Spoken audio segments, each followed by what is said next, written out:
everybody. Welcome to another episode of Limited Resources. This episode number 495. My name is Marshall. I'm one of your Limited Resources. And joining me on the line all the way from somehow Seattle, Washington, where I'm not, but you are, it's Ryan Spain. Ryan, welcome back to the show. Hey, thanks, Marshall. Good to be back. Hey, everybody. Yeah. So, quick explanation here, by the way. Luis is sick. In fact, Luis said something to me that I was like, oh my God. Like, he said he had a fever, maybe the flu. He had been in bed all day.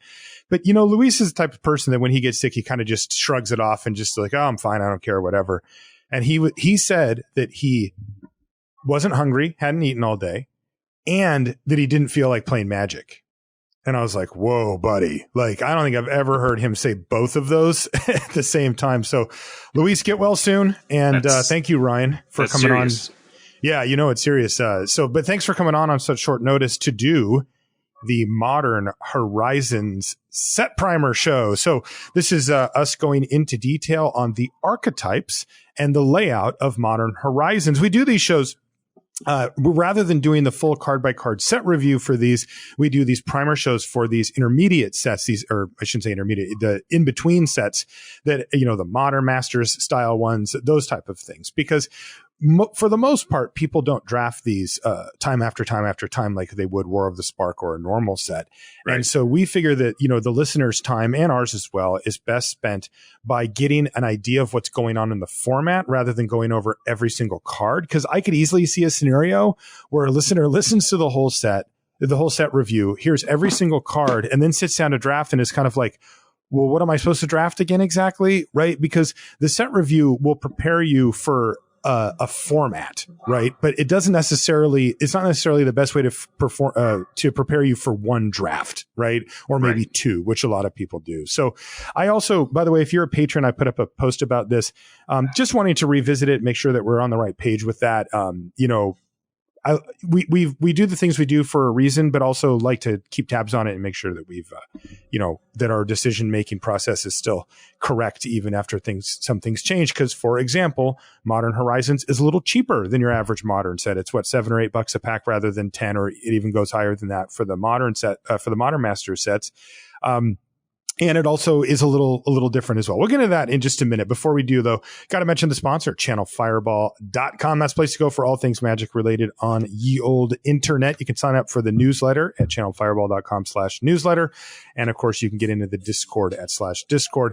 If you need to buy any cards or anything along those lines as well, Channel Fireball is the place to go. And you can get awesome free content right on the front page there from some of the best writers, video producers, podcasters in magic right there on Channel Fireball. If you want to support the show directly, I mentioned I asked our patrons. What that means is if you're a patron of the show, if you support the show on Patreon, you actually get access to the Patreon feed. Everybody that's a patron has that.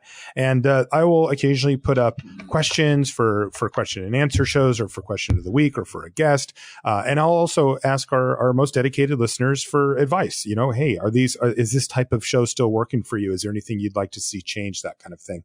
And as I mentioned, I did that. You can get that and a whole lot more at patreon.com/limited resources. Ryan, before we get into everything, how's Going Optimal going? Is it optimal? We're going there. We continue to go optimal, but we have not arrived yet. I'm not sure we ever will. Marshall, of course, is referring to my Twitch channel, Twitch TV/Going Optimal, where I stream arena drafts every Pacific 9 a.m. Monday through Friday. If you want to come hang with me, we take a very, you're going to be shocked, Marshall, very nuts and bolts approach, both to the drafting and play, but also to the managing of the economy of Magic the Gathering Arena, making sure that people understand how to approach it if they are on a budget, and how to get the most of your drafting and still play a little constructed. And it, ultimately comes down to win percentage and rate of play. We're all infinite on Magic the Gathering Arena. It's just how often do you draft, right? And at about a 60% win rate, I have been easily drafting once a day on stream for no money. We play on a free-to-play account that has only ever bought the $5 welcome bundle. And we got like 8,000 gems, and we're stacked. And so that's 5 times a week drafting at 60% win rate. So if you apply some good discipline and approach it the right way, you can absolutely squeeze a lot of limited out of Arena. And that's really what we're doing on Going Optimal. Yeah, I really like it as, a very practical guide to playing on Arena. I think that that's something that's missing even from some of the pros, right? Like, Ben's not going to tell you how to grind for gold, right? He will tell you the best optimal play and you'll learn a lot from him. But there's also this element of, well, I don't have infinite money necessarily to spend on Arena. So this is a great middle ground there because Ryan, of course, does draft and does give you advice about your play as well. Right. And this is a little bit of pandering, but it's so darn true. My chat is the best. Like I go to other streamers and I'm so sad for their chat. It's just so not toxic. That's a strong word, but just like weak, and my community is so great. And it's honestly because it started from this community. If you're a Limited Resources listener for a long time and you enjoy some streaming, come check us out because it's kind of like Limited Resources, addendum. In fact, one of the things we do is we'll talk about, I like to talk about this week's Limited Resources on Mondays and let everybody know where I disagree with you and Luis and where I agree. And everything. That's great. You finally found an outlet rather than sending us emails. That's great. All right. All right. Yeah. So check that out, Going Optimal. And I'll put a link in the show notes to Ryan's Twitch stream. You can follow there and you'll get notifications whenever he goes live. And he mentioned the schedule a minute ago. Okay. So this show, Ryan, is all about Modern Horizon. So let's talk about it from a big picture perspective before we dive in. What we're going to be doing, by the way, is we're going to be going through every single archetype of the 2-color pair. So that's 10 2-color pairs to prepare you as best possible for your, 1, 2, maybe 3 drafts that you end up getting to do in the format. And we're going to be using the gold uncommon signpost cards, as we call them, to kind of guide our way. And then basically we've broken it down by here's what the archetype's trying to do. Here are the enablers for that archetype. And here are some of the payoffs. This is a pretty standard. This is how I write my articles for Wizards. And in fact, I'm using an article that I did write for Wizards as kind of the skeleton for this episode of the show as well, because I put a lot of work on that. And I figured this would be a great way for us to sort of outline our discussion here. But before we get into those details, this set as a whole. So first things first, Modern Horizons, 254 cards. There's actually 255 if you count the box topper, but you can't open that and this is a bit of a twist here, Ryan, 209 of these cards are new. They're brand new, never before made.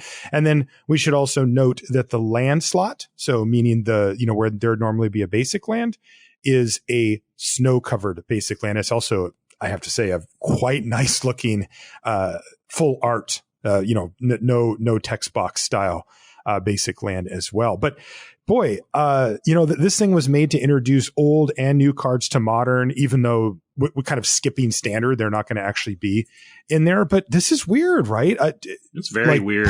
Half of the set's new, roughly, or actually more than that. Way more than half of the set is new. And then there's like cards that weren't actually in Modern before, but now will be. So that means that they are pulled from sets that were either never reprinted after Modern, the cutoff for Modern, or just were always printed before it, which is also just what? It's kind of strange. Yeah, they're kind of making their own rules, which they get to do. The conceit of Modern as it began is everything printed after, 8th edition.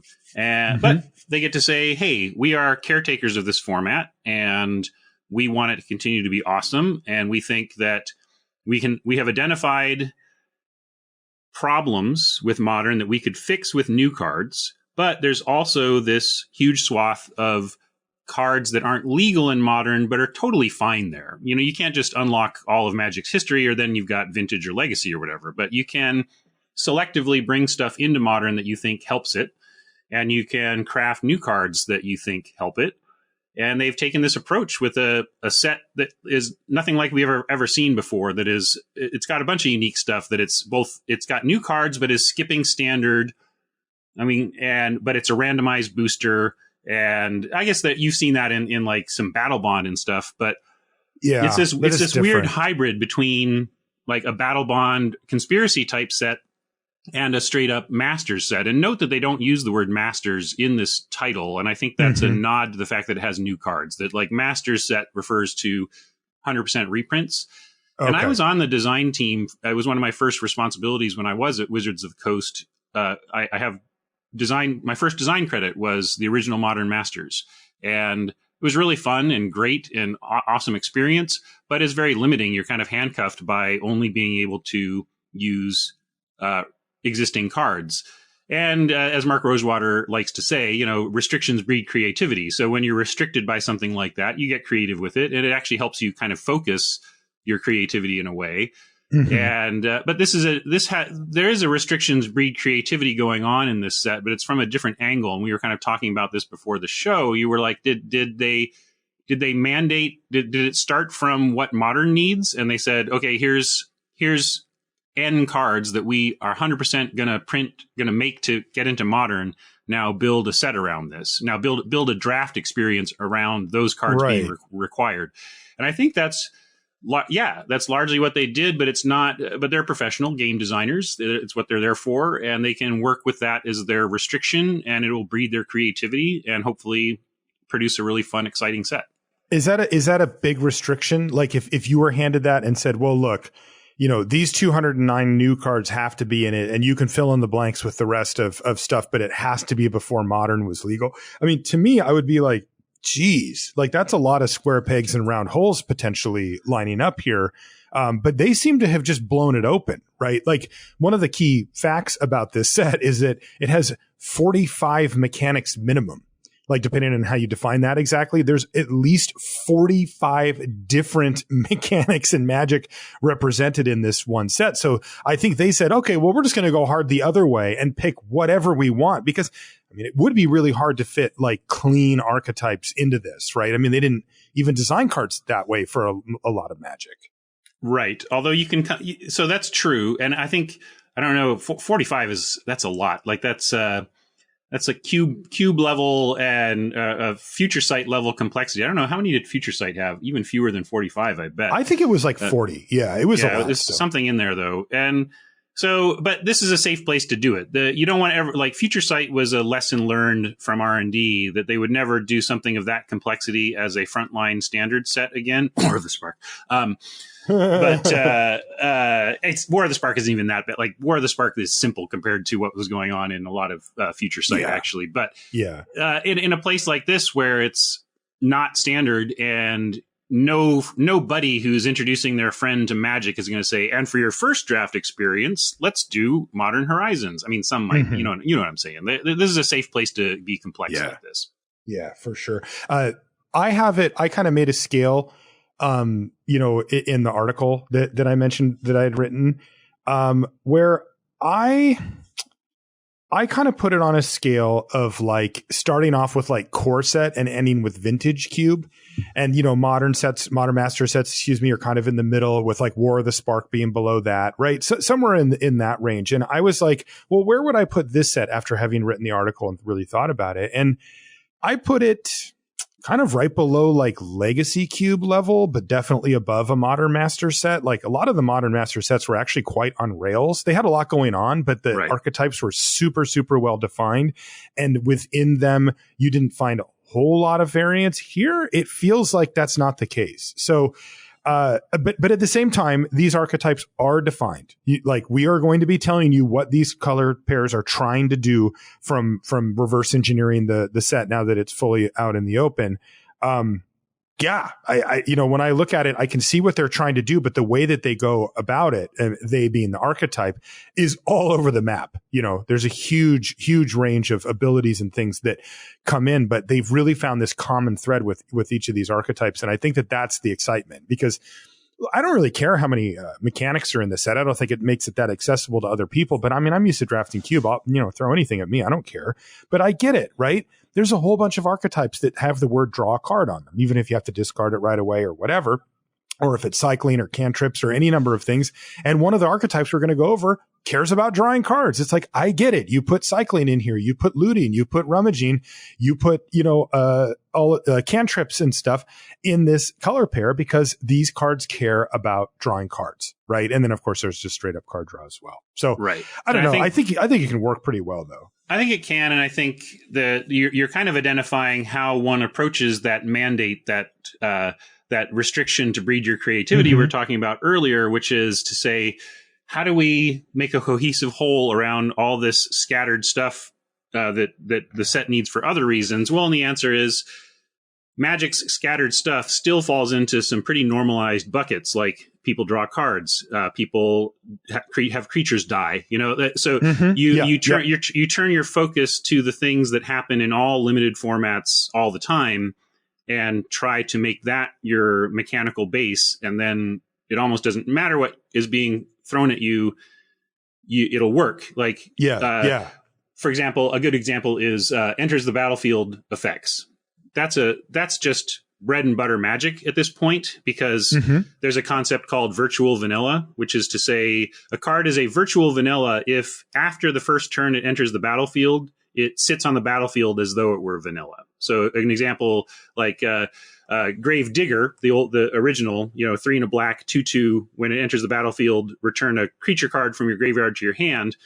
Once that happens, boom, it's now just a 2/2, right? And so those are really valuable simplicity tools for R&D, so that they can make a set that's not brain-breaking to look at on the battlefield. So that means that naturally sets are going to have a lot of enters the battlefield now. And so what do? Oh, let's make a blink.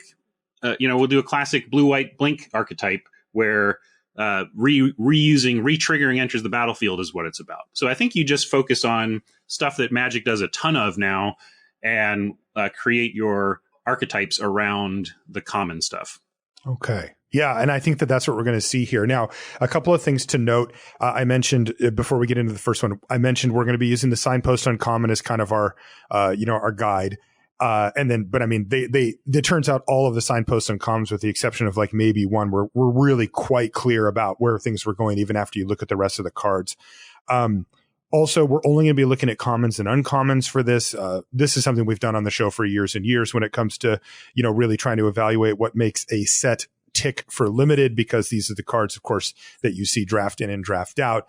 You can't ever draft around a rare, right? If you open it, you can, but you can't plan on it, and you can't build an archetype around a rare card no matter what. So that's what we're going to be focusing on here. And then also of note, I mentioned the comparison to the set reviews before. We are going to go into each of the key cards here and evaluate them. So this is kind of meant to be a bit of a middle ground here, where you're not going to get every single card broken down, but you're going to get the ones that we have highlighted as being important for each archetype. So with that, let's get into it. First things first, I'm going to go for, I went through the order that these cards showed up in their gold form on when I did a search for them. So I don't know if, and hopefully it doesn't bother anybody too much what order I went through, but that left us with the first one being blue, green, snow. So snow is back. And this is probably one of the more straightforward archetypes out of actually all of them. Because this is another way to put it. I learned this from you back in the day, Ryan, was cares about, right? Mm-hmm. This is cares about snow cards, snow permanents primarily are what it ends up being. And snow is a super type.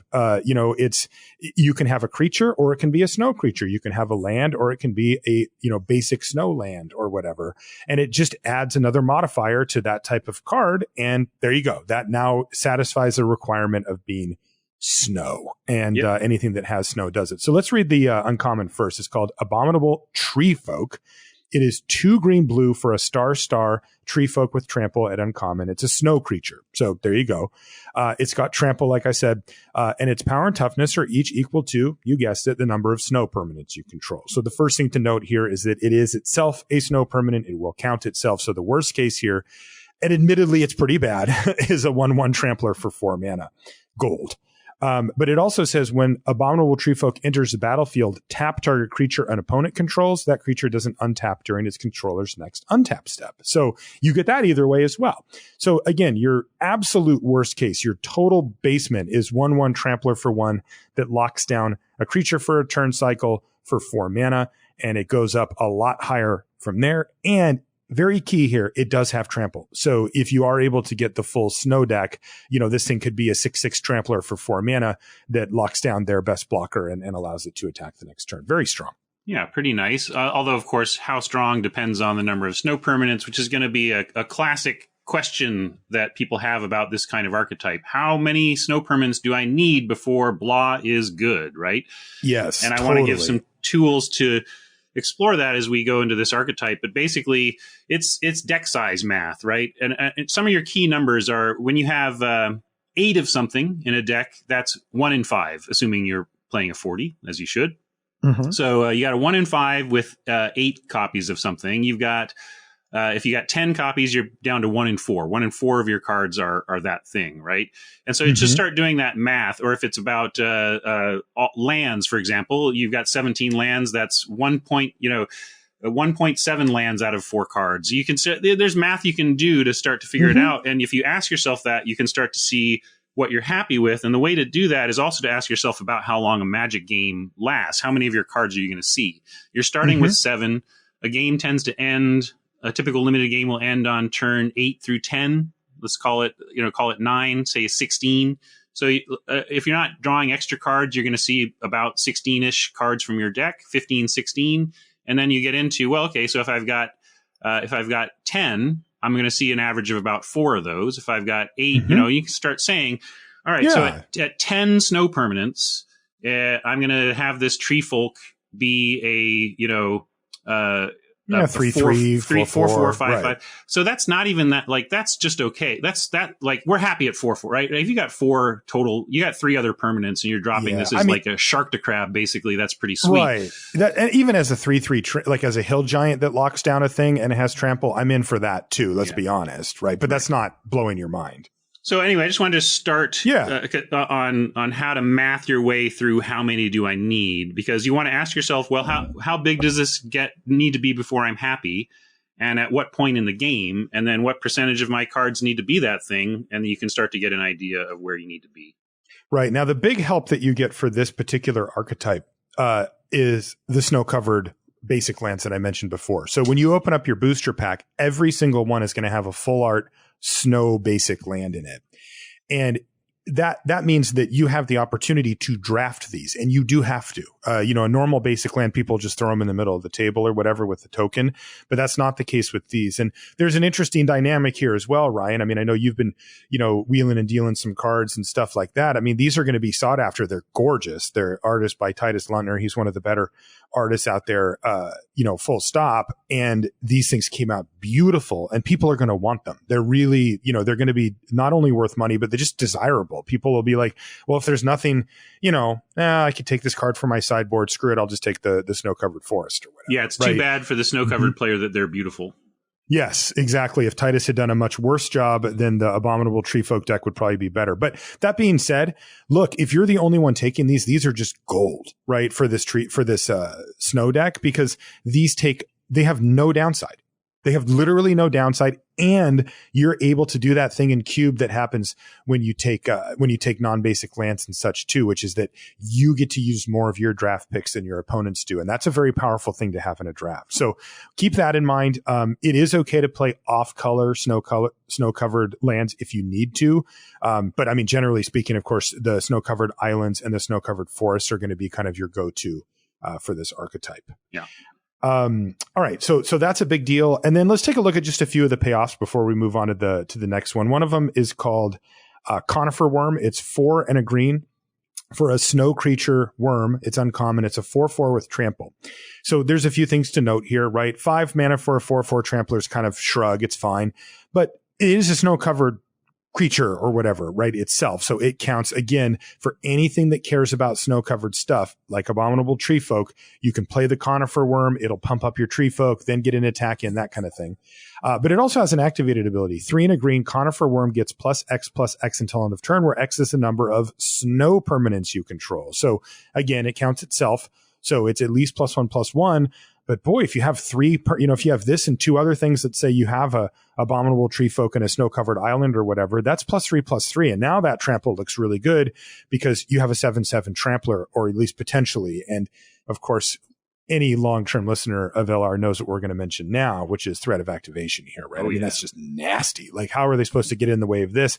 Even if it's just +3/+3, which it could be +8/+8 if if it's late in the game and you've kind of got it all. Crazy. Yeah. So right. There's some extremes in the snow deck, especially the green side. We'll see some blue cards coming up that don't demand so many permanents of you to be good. But this one, obviously, the more the better. And again, so at turn 9, are you going to be able to win the game with this thing? Yeah. If you built your deck right, have some removal maybe. Oh, it's blue green. If you're in this archetype, we'll see what kind of removal they have. But just going big can get there. I think you need to go pretty big though, because we don't want to have best case scenario mentality about it and just feel like, yeah, they're only going to have their 5/5 and we have this and just romp. It's like, well, what if they have 3 4/4s? Well, sure. They double block looks fine. Double block looks fine. So it's like you're going to get into those spots as well. But it's certainly exciting to consider the upper end of some of these snow strategies. Yeah, another one is Blizzard Strix. This is 4 and a blue for a 3/2 flash flying snow creature bird at uncommon. When Blizzard Strix enters the battlefield, if you control another snow permanent, so this is one that won't actually count itself, even though it is a snow permanent. Exile target permanent other than Blizzard Strix, return that card to the battlefield under its owner's control at the beginning of the next end step. So it lets you blink one of your things, which will come up later in a different deck. But this could be useful, right? I mean, even in the small amount of cards that we've seen here, like Abominable Tree Folk, that has relevance for sure. Yeah. And the fact that it has flash and flying is a big deal too. Right. It can be defensive. If you just need some tempo, you can flash this in, exile their oppressive attacker and get a turn off from that. Totally. Another one, and you mentioned the removal aspect of it here, is Winter's Rest. It's 1 and a blue for a snow enchantment aura at common. So this is the common blue removal spell, and it is a snow enchantment. So it does count to pump up your conifer guy, and what is it called? Conifer worm, and the Abominable Tree Folk and stuff like that. And then it also will turn on Blizzard Strix ability as well. So this is some powerful stuff. It says it enchants a creature when it enters a battlefield, tap enchanted creature, and as long as you control another snow permanent, enchanted creature doesn't untap during its controller's untap step. So you get claustrophobia for 1 and a blue, which is pretty strong. Now there's, some decks in the format that can mess with that. But look, you're not getting better removal than that out of blue. And all you need is a snow covered forest or a Blizzard Strix or an Abominable Tree Folk or something on the battlefield to make sure that this works. Just something else. So what's your number here? So you're playing Winter's Rest. You're not actually heavily snow, but you need to be some snow. And I'm looking at, let's see. So the other thing is, when do you want to cast this? Like if I'm not casting my Winter's Rest for its claustrophobia mode by let's call it turn 4, 6, turn 5. I said 4, 6, you said 4. Let's call it 5. So on the play, you're 12 cards deep. You're going to want to see, let's see. Yeah, 4. You want 5 snow permanents to, on average, at least hit that. Yeah, that sounds about right. Yeah. So and that's on the low end, right? Because if you are drafting the snow deck, you want more. Yeah. Yeah, you could do 4 others. Yeah. So you don't. But you still need 3 or 4. You can think of it as a snow splash. You can snow splash the Winter's Rest. Right. But I mean, if you're all in, it helps so much because it's always going to be turned on, and it's a snow permanent itself. So it helps you with all your other stuff. Absolutely. It really this is a critical mass type deck. And in order to help you get that, they also printed Glacial Revelation, which is 2 and a green for a sorcery at uncommon. It says, reveal the top 6 cards of your library. You may put any number of snow permanent cards from among them in your hand, put the rest in your graveyard. Now, you do have to be pretty all in here, but, to make this great. But, you could draw 2-3 cards off of this. I mean, it counts snow-covered lands and any snow permanents that you have. So, if you really do get the fully dedicated deck, then Glacial Revelation will certainly. But you need a lot. Again, I want to be clear, because it seems like, I get to reveal 6. That's no problem. Well, if you divide 40 by 6, you get 6.666. So to have an average chance of finding one thing, you need almost 7 snow permanents. Yeah, I mean, exactly. So and that's just to find one. Yeah, right. So I want to be really clear about the numbers you need to have here for this to be great. You're going to miss a lot if you only have like 7. You want to be in the 9 to 9+ range before this is finding you the stuff that you want to find reliably enough to be running it for 3 mana. Because you can't really spend 3 mana and do nothing. That's even just getting 1 card back is pretty bad, off of 3 mana. Okay, so that's it for snow. It looks like probably the most straightforward archetype. Look for as many things that say snow on them, draft them all, and put them into a deck, and then see what happens. That's kind of your game plan. Yeah. That moves us to black-white, which is creature types matter, or we might shortcut it to just changeling or tribal or something like that. But that it looks like this one, this black and white is the one that cares the most about what types of creatures you have. The signpost uncommon is Etchings of the Chosen, 1 white black for an enchantment at uncommon. When it enters the battlefield, you choose a creature type. Creatures you control of the chosen type get +1/+1. So it's an anthem effect for all of those types of creatures. And then you can pay 1 and sacrifice a creature of the chosen type to give target creature you control indestructible until end of turn. So this is, kind of pushing you in this direction. And normally when we see tribal, you think, oh, well, okay, I just got to figure out what tribe, they support in the set, because there's usually only room for 1 in a color pair, right? You'll be like, oh, it's warriors or it's humans or, something like that. Well, here it's not. And it's kind of funny because black and white are actually the color of changelings, which they have brought back for this set. And I'll read you one as an example. It's called Imposter of the Sixth Pride. It is 1 and a white for a 3/1 shapeshifter, and all changelings are shapeshifters. It is common, and it has the ability Changeling. And Changeling says this card is every creature type.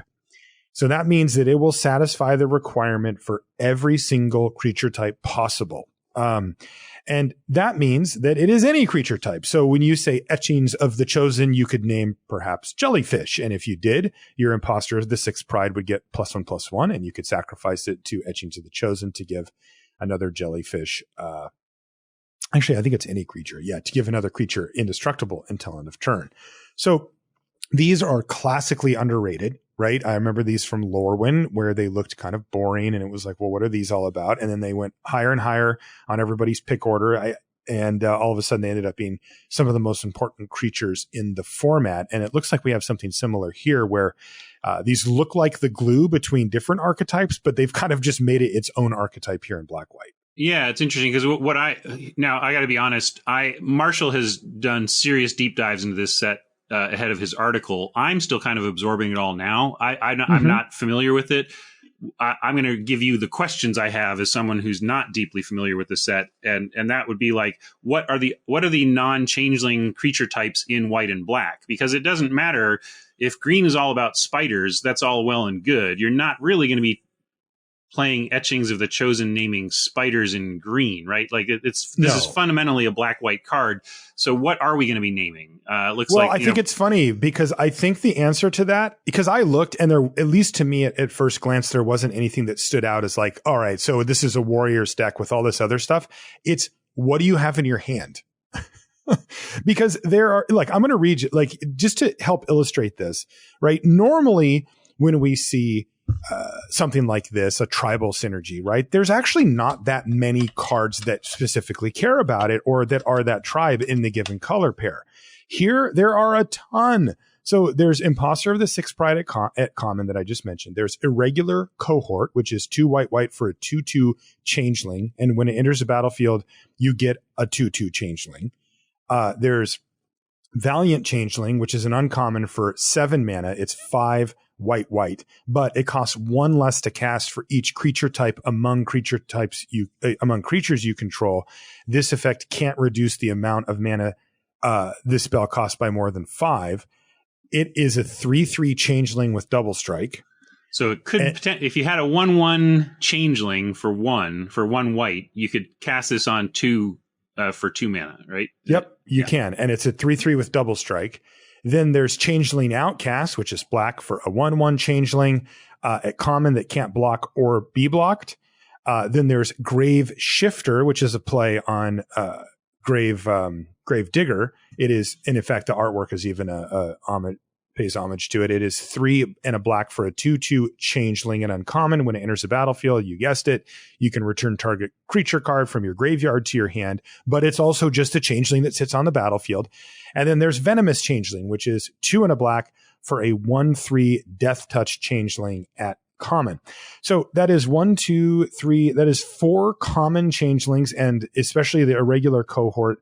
And it is very powerful, I think, because it gives you 2 of those. And then at uncommon, there's the Valiant Changeling and the Grave Shifter as well. So there are a lot of changelings in here where, when you have this many at common, you can have a pair of imposters and a regular cohort, a changeling outcast and a venomous changeling. And all of a sudden, the bulk of your creatures are all creature types. And so then I think that what you do is you look at your hand and you say, well, I've got two cats in my hand or whatever. So I'm just going to name cats with my etchings of the chosen.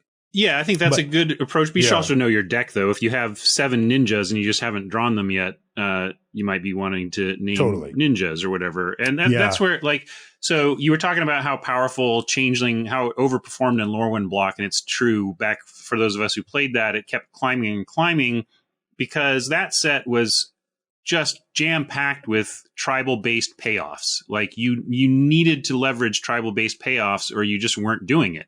And so the question, Changeling isn't inherently powerful.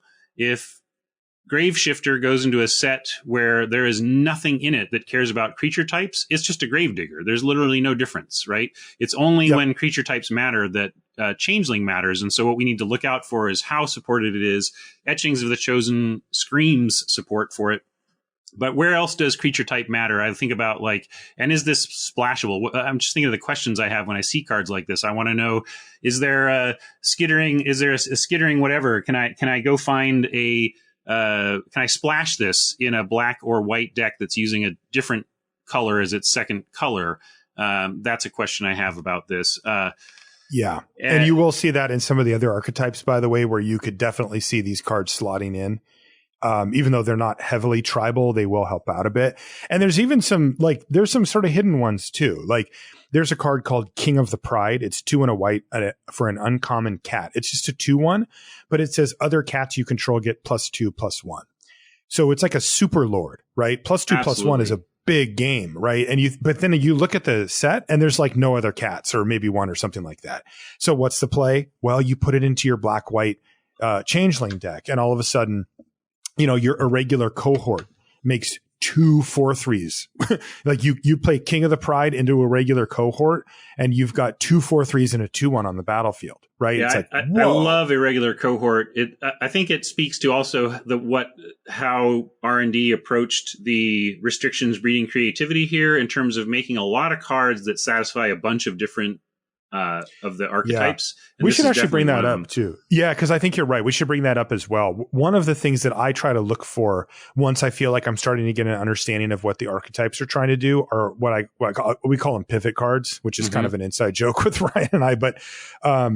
But these are cards that can go in multiple archetypes and therefore will be highly drafted. And a regular cohort, I actually had earmarked in 3 different archetypes. So you'll see irregular cohort again, but in my opinion, that's going to be one of the commons that people will be taking fairly early because it does go so well in at least 3 different archetypes. This is just the first one that I've seen. And it's an important thing for us to be looking for, because it really does. If you're only going to draft this a few times in those picks 1 through 5, you need to be latching on to the stuff that gives you the most direction to go, so that you can really listen to what your opponents are telling you. Pick 5. And say, okay, well, I took this irregular cohort 3rd, and now it's clear that Blink is where I should be heading with this. Oh, no, now it's clear that with all these changelings, anyway, you just get a lot of flexibility when you pick a pivot card early. That's right. And that is why they end up being such high picks. Okay. So the key here, though, for the black-white deck is that you have tons of ways to get as many different creature types into your deck as possible. So what you need to do is pay attention and look at weird places for payoffs, like the King of the Pride that I mentioned before. Oh, and I want to mention one thing cool about Changeling that I think anyway, like Changeling was needed in Lorwyn Block because that set had 8 different tribes they were supporting. 8 tribes in one set. So how do you have an elf tree folk or an elf goblin? There's all these crossovers that you needed to be able to have and support.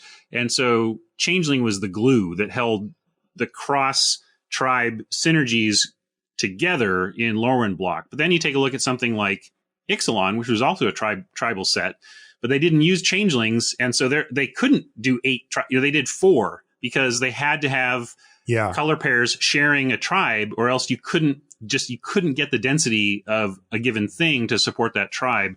And so it's just interesting to see that how much changeling, what it allowed the Lorwyn design team to do in terms of how many tribes they even had.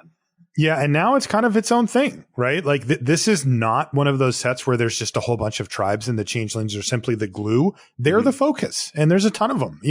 There actually wasn't that many changelings at common and uncommon in Lorwyn, and here we actually have. They were just all critical. Yeah, they were just so important, which is probably why we drafted him so high. Okay, next is green-white with the archetype being creatures entering the battlefield matters. It's a weird one, but maybe for shortcut, we should just call it creature fall, right? It's the same thing as landfall, but it's creature fall. I don't know. I think I saw something on Wizards about that or something, but yeah, that's the way people do it. Like there was the Journey to Nyx mechanic that people just called enchantment fall, because it just works. And so this is creature fall. So here's our signpost uncommon. It's called Good Fortune Unicorn. And that is a mane of beautiful hair on that unicorn. It's got like a 80s rocker style haircut.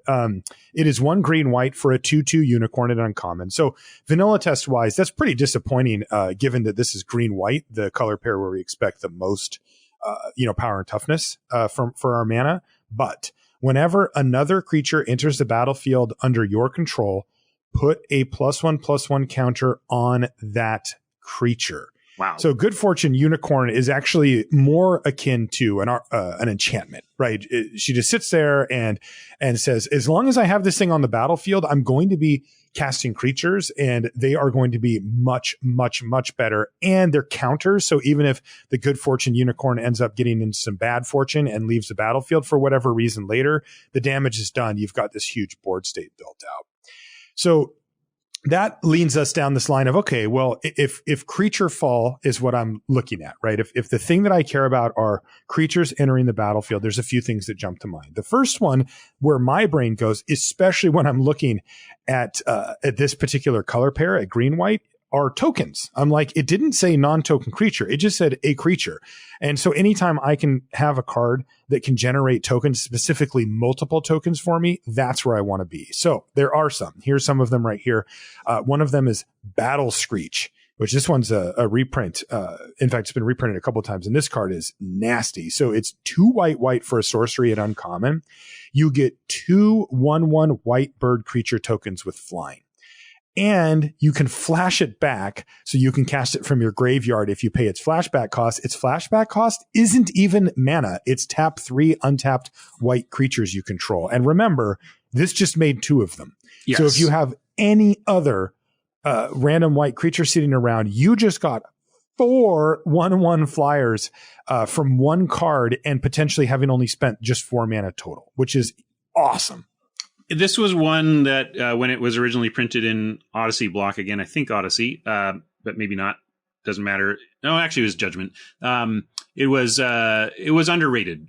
There's something about cards that create 1/1 flying tokens that you underestimate how oppressive that is. It's like, a 1/1 flyer is no big deal. LR tells me all the time a 1/1 for 1, even if it's flying, isn't really worth it. It's like, man.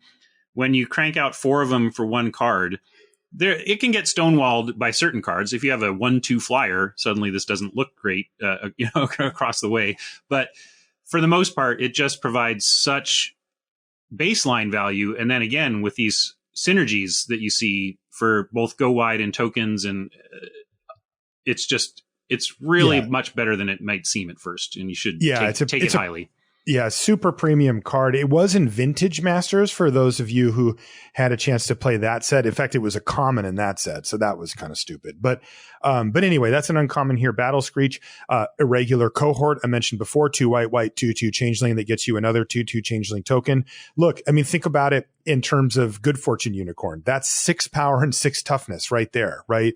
With Battle Screech, that's 8 power and 8 toughness in the air for 4 mana. Like, that is just completely broken right now.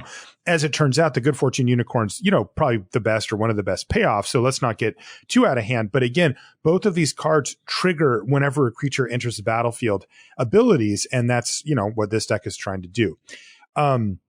Let's see. What's the next one that I had? Oh, yeah. So this is still speaking of the token makers. Recruit the Worthy is white for an instant at common. And it says create a 1/1 white soldier creature token. And it has buyback for 3. So if you pay the buyback cost, in other words, pay 4 mana total, instead of putting it into your graveyard when it resolves, you put it back into your hand. So you get to do it again.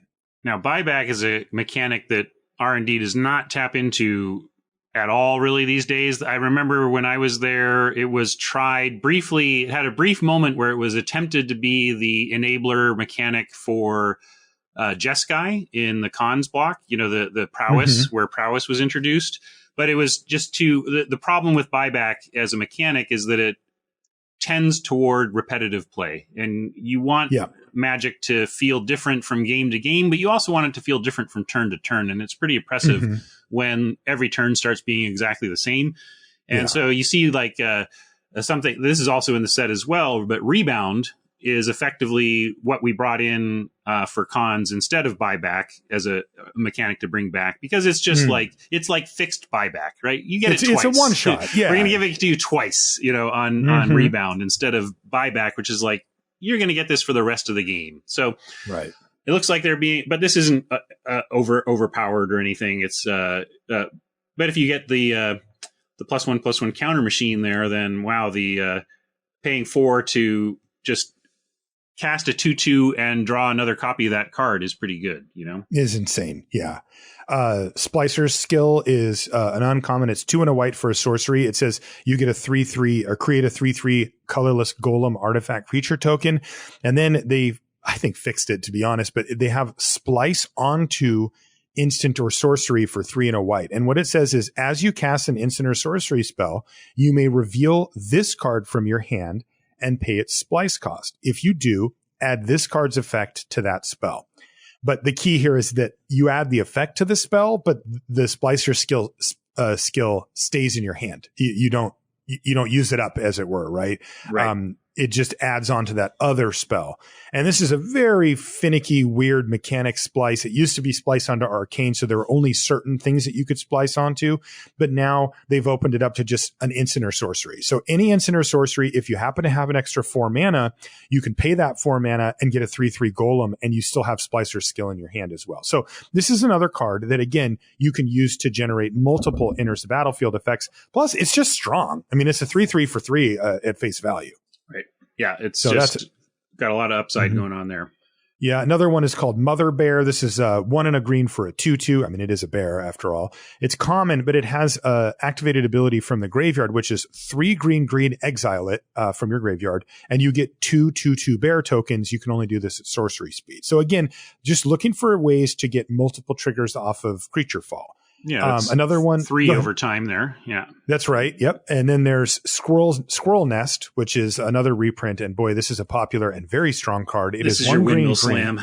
Yeah, for sure. It's 1 green for an enchantment aura at uncommon. It enchants a land, and the enchanted land has tap, make a 1/1 green squirrel creature token. So it gives you this squirrel factory on one of your lands. The general play pattern, if you can, set it up, is to cast a normal 3-drop on turn 3, and then on turn 4, play a land, play Squirrel's Nest on the untapped land, and then start making squirrels. 1 squirrel a turn adds up really quickly, especially if it starts early in the game, like you can do with Squirrel Nest. And this one has unlimited potential, theoretically, to make a bunch of tokens. So that's great.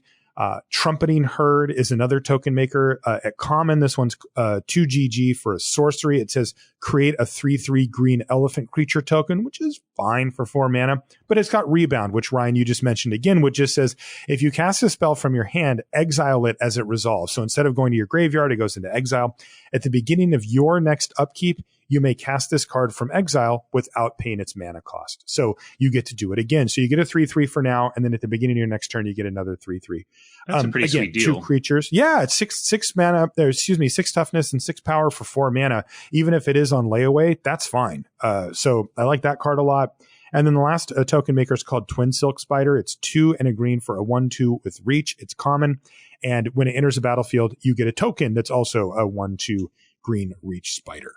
I tend to so like you get 2 creatures there too. Yeah, the smaller tokens are more appealing to me, actually, not because smaller is better, but because valued properly, you're going to get 1/1s for a lot cheaper, right, than a 3/3, but they're going to trigger everything just the same. So any benefits you're getting from a creature hitting the battlefield are going to be the same, whether it's a 1/1 or a 3/3. And then in the case where you have something like the unicorn, doubling a creature's power is way better than increasing a creature's power by 33% or whatever, right. So going from a 3/3 to a 4/4 matters, but going from a 1/1 to a 2/2 matters a ton, especially in the air. So my instinct is to focus in on the stuff that's producing the smaller tokens for fair value, because then you get you get all those benefits,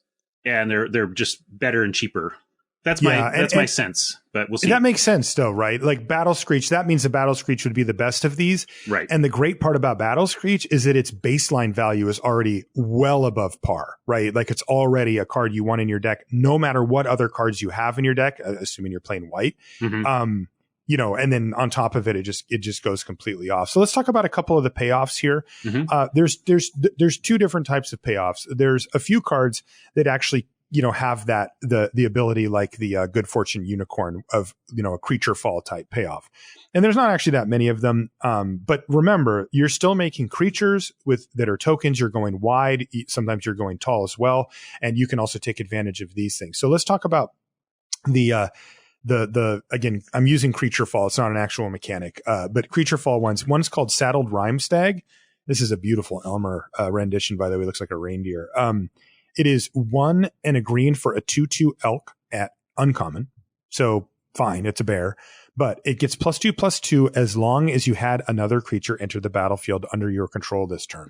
So you play this thing on turn 2, and if you curve out, it is a 4/4 for 2 mana on your turn. And that is going to deal a lot of damage before your opponent can get underneath it if they don't have a removal spell right away. 4/4 or better if you're double creaturing and stuff. Yeah. Yeah, totally. Oh, no, as long as you had another. No, sorry, that's wrong. It never gets to a 6/6. So it doesn't stack, right? As long as you had. No, you're right. It's not for each time that happens. Yeah.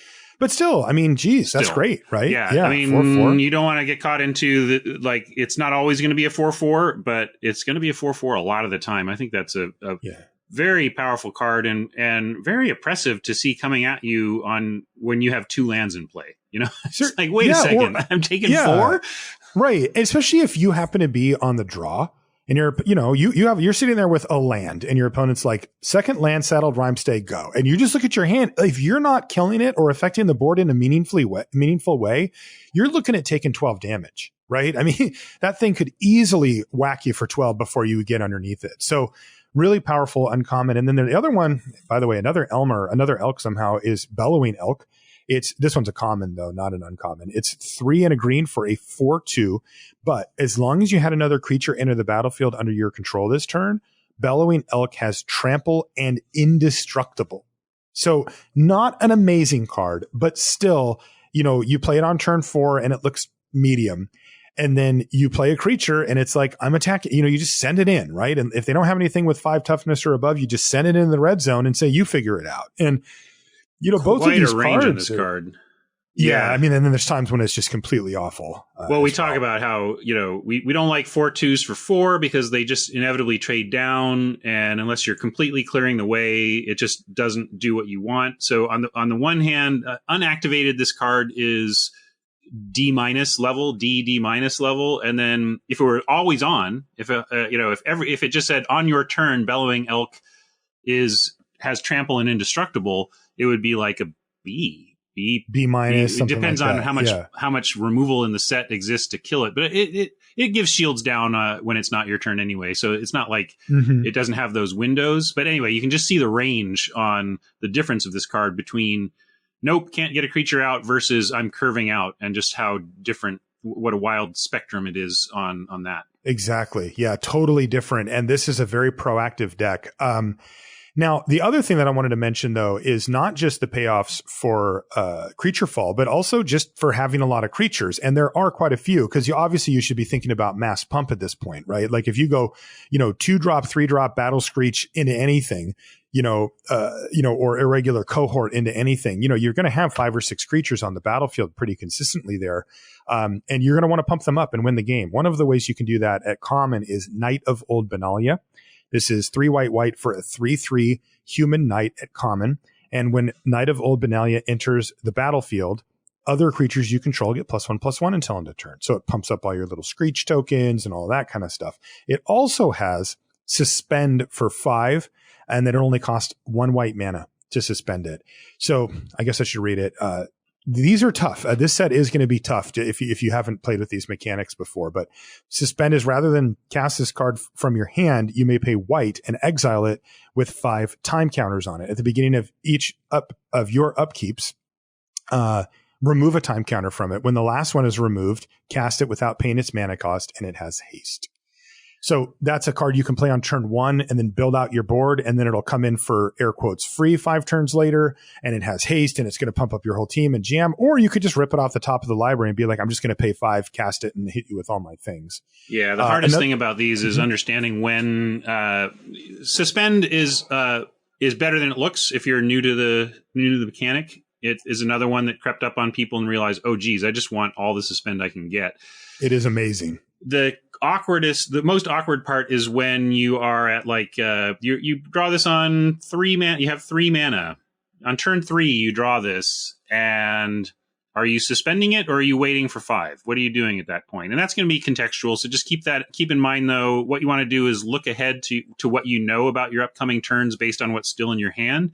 And if you're looking at your hand going, oh, well, I've got something for 4, 5, and 6 actually, then go ahead and suspend it, and then it'll come down after all that stuff happens pretty successfully. But if you're like, oh, I'm blank at 5, and I do have some stuff that I've already cast, then just wait, and do it as 5. So you're just gonna have to figure that out contextually. But it's one of the challenges of suspend is, what do you do when you get middled by your suspend draw? Yeah, because on turn 1, it's easy. You just suspend the dang thing and move on with your life. Another mass pump creature is Rock's Veteran, which is 3 and a white for a 2/4 Rhino Soldier. This is also a common, by the way. It has Battle Cry. So whenever it attacks, each other attacking creature gets +1/+0 until end of turn. And it's got another ability. Whenever Rock's Veteran attacks, tap target creature an opponent controls. And this thing has 4 toughness. It is actually really a pain if they curve anything into Rock's Veteran, because it is going to apply a lot of pressure and take out their best blocker and make it hard for you to trade off with the Rock's Veteran as well. And of course, their birds are getting +1/+0, all their little tokens and everything like that. So keep that in mind. And then I got a question. Have we ever seen a 4 toughness when this attacks tap a creature? Normally these things are designed to die, right? So this is they're usually I'm really impressed by the 4 toughness here. I think that's going to be massive on this. I am Rock's too. Veteran. They're usually 2, or maybe like the Hammer Skull or whatever it's called, Hammer Skull, the territorial hammer skull is a 2/3. That was 3 toughness. Most of them are 3/2s, I think, though. Yeah, 2 and 3 toughness is what I'm used to. Legit. So yeah, 4 is very legit. And then the last one for this archetype is to pump up your team, your squirrels, your birds, etc. is Scale Up, which is green for a sorcery at uncommon. Not that impressive when you read the first part. Until end of turn, target creature you control becomes a green worm with base power and toughness 6/4. So for old school players like Ryan and I, that's a nod to the card that we all traded for dual lands back in the day. But this one actually has a more modern mechanic attached to it as well. It's Overload. So Overload is 4 green for this. So instead of just paying 1 mana, you're paying 6. But you may cast the spell for its Overload cost. If you do, change its text by replacing all instances of target with each. So it would read, until end of turn, each creature you control becomes a green worm with power and toughness 6/4. Wow. Now, it's a sorcery, so it's not a combat trick. So don't think of it in those terms. But, we like to talk about Overrun, and this isn't quite that because it doesn't grant trample or anything.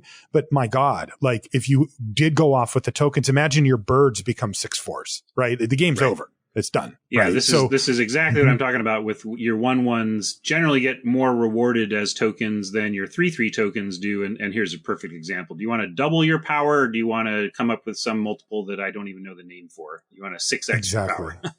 Right. So a good finisher there too. So lots going on, but it's still green-white. It's still tokens. It's still +1/+1 counters. It's still creatures. And that's what it'll care about the most.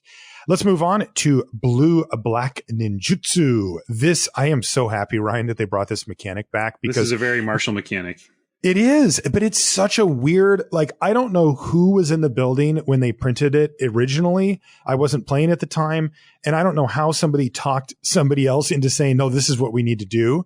But this mechanic is great. It's the kind of thing that if you told me that they were going to make this, I would say that is too obscure. It doesn't like click. I don't like it. Like, no. And then when you play it, you're like, oh, this is great, right? It's like Morph. Yeah, it reminds me of Morph because, again, if you were to tell me, how about this magic mechanic? And then you describe Morph, I'd be like, are you crazy? Like, that is completely convoluted. I don't get it. It's got way too much going on. No, right? No way. And then you play it and you're like, it's worth it. It's worth it to get over the hump of complexity. Ninjutsu is the same way. So I'm going to read you the signpost uncommon, and then we'll take it from there. So it's called Ingenious Infiltrator. It's 2 blue-black. Did I mention that this is a blue-black color pair? I can't remember, but this is blue-black. We did now. Okay. It is a 2/3 that says whenever a ninja you control deals combat damage to a player, draw a card, and it itself is a Vidalcan ninja. Okay. So you've got kind of a classic here, right? It's a card that if it hits your opponent, you get to draw a card. Great. I like cards like that. And this is a 2/3 for 4. But, okay. But it has ninjutsu, the ability. And this is how this plays out. Ninjutsu has a cost. In this case, it is black-blue. And then it says, so this is what happens if you ninjutsu. It says blue-black. So pay blue-black, return an unblocked attacker you control to hand. Put this card onto the battlefield from your hand, tapped and attacking. So what happens is you say, I attack you with this creature. And then at this point, it is on your opponent to decide if they're going to declare blocks or not. If they do not block that creature, you say, I have an effect. And then you pay the ninjutsu cost. And instead of that creature being unblocked and hitting your opponent, it is now Ingenious Infiltrator that is unblocked and hitting your opponent. And guess what? Ingenious Infiltrator gives you a big, big bonus for doing so. Now, your opponent has the opportunity to interact, right? You pay the cost and you return Ingenious Infiltrator to your hand. Now there's an ability on the stack that's going to put this thing into play if that resolves. If that happens, they still haven't actually done damage. Your opponent could be like, okay, well, now I'm going to use my removal spell on your Infiltrator and kill it. That can absolutely happen. But it creates awesome combats where you're like, attack with this. And they're like, oh, it's only 1 damage. You probably have something. I'll take it. And you're like, ninjutsu out something great. They're like, oh, I should have just blocked, right? Or other times they block and then you combat trick them or whatever. And it creates these really cool scenarios. But on top of that, there's a lot of hidden value with ninjutsu, specifically that you get to pick up a creature that was on the battlefield and replay it. And as Ryan, you mentioned earlier, enters the battlefield effects on creatures are everywhere now, especially in the further you go down that complexity spectrum of cube and master sets and stuff like that, where this one sits very high on that spectrum. Hey, there's a lot of creatures that you now get to recast again and draw an extra card, or I'll say it, bounce a creature from back to their hand or anything like that. And that makes it really, really fun mechanic, right? Because you're you're bouncing stuff, you're hitting them, it's tricky, and it's really fun to play. Yeah, and there's gonna be some choices when that 2/2 comes at you and you've got a 1/1 that's not doing much. Do you need to block it? If it's got a sweet ETB, if it's a mana war, you might need to just to, or else they're going to send that mana war back to hand, recast that. You get value. You're going to have to imagine the worst case scenario to make sure you're at least considering it when you're considering letting, because sometimes there's, well, I've got a 1/1, they've got a 2/2, I've got 20 life. This is where we let that happen and try to win another way. But now it's ninjutsu throws a wrench into that and makes you really think about what you want to let go unblocked. The conceit, by the way, flavor wise, is that ninjas are in disguise, and only after you've made this decision, they rip off their mask, and it turns out I'm actually an ingenious infiltrator, not a man of war. I am not a jellyfish. It was a jellyfish mask the whole time. Exactly. And it's like, I got you. So let me read a couple of the cards that have ninjutsu here. First one's called Moonblade Shinobi, and it is 3 and a blue for a 3/2 that says whenever a Moonblade Shinobi deals combat damage to a player, and yes, you'll see that quite a bit on ninjutsu creatures. Not all of them, but most of them have some type of ability like that for obvious reasons. So whenever it hits a player, create a 1/1 blue illusion creature token with flying. So that's very strong, and that's common. Ninjutsu cost is 2 and a blue. So that's a sweet one. That's one of the things that you definitely want. Is something that generates you onboard value when it hits. So even if it dies the next turn, you got something out of it. Azra Smoke Shaper is another one. It's 3 and a black for a 3/3 ninja. This one's also common. When it enters the battlefield, target creature you control gains indestructible until end of turn, and it has ninjutsu for 1 and a black.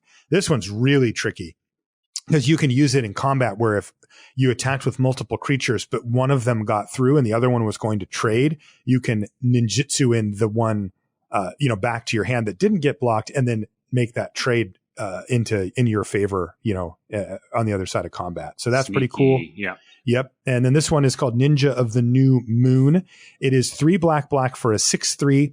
And this one's another common, and it's a real simple one. It's just ninjutsu 3 and a black. So this one is, my little creature got through and I hit you for 6 instead of 2 or whatever. Right. And then of course that value that I mentioned, that if it happens to have an enter the battlefield ability. Do you think that's good or just interesting?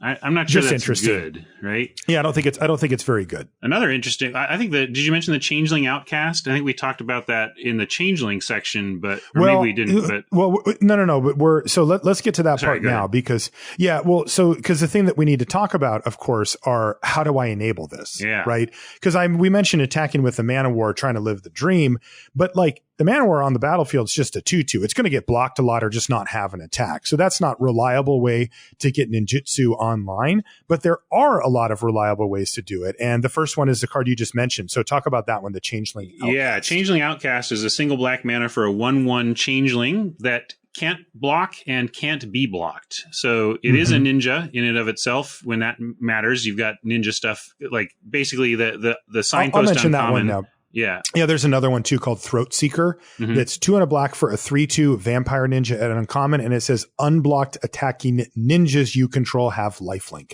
So there's a little bit of tribal stuff going on here. There's also a rare that cares about them, but not super strong, but it does matter. It does come up.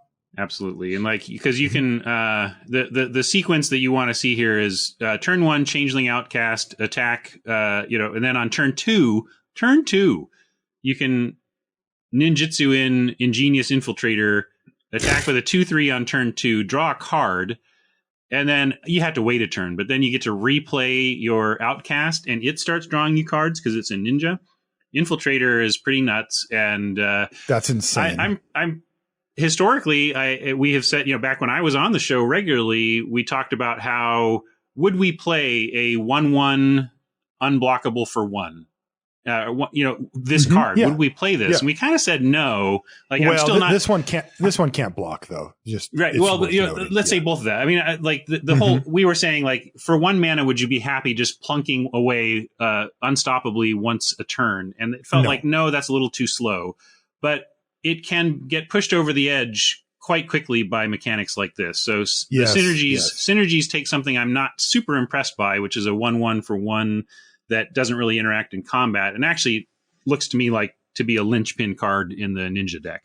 Yeah, I agree. It's probably the best enabler for it. Yeah, your opponent going turn 1 Changeling Outcast, and then turn 2 Island. You're just gonna kind of sink in your chair a little bit at that point, unless you've got the removal ready. It'll be me doing that. See, that's that's how plan. I do this. All right, yeah. So a few more enablers for the deck. Phantom Ninja, 1 blue for a 2/2 unblockable illusion ninja at common. So that's another one that always gets through, right? As long as it's not dying or whatever. One to take a look at here is Fairy Seer. This is blue for a 1/1 flying fairy wizard at common. So this is along the lines of what you were talking about, a card we wouldn't necessarily pay for, but it actually has a good enter the battlefield ability. It's Scry 2. Which is pretty legit. Scry 2 is a lot of cards. Even if you top deck this in the late game, at least you're getting something that affects the board in some way, and at least you can clear away any lands off the top of your library or that you're going to make sure they're there. Like imagine, or make sure they're there early in the game. If you get a single island, Fairy Seer, and a bunch of your deck's low cost gasoline, like I'm going to keep and run this seer out and try and find that land. So that's a powerful ability. Yeah. And it's another one that sets up the Ingenious Infiltrator on turn 2 play that you mentioned.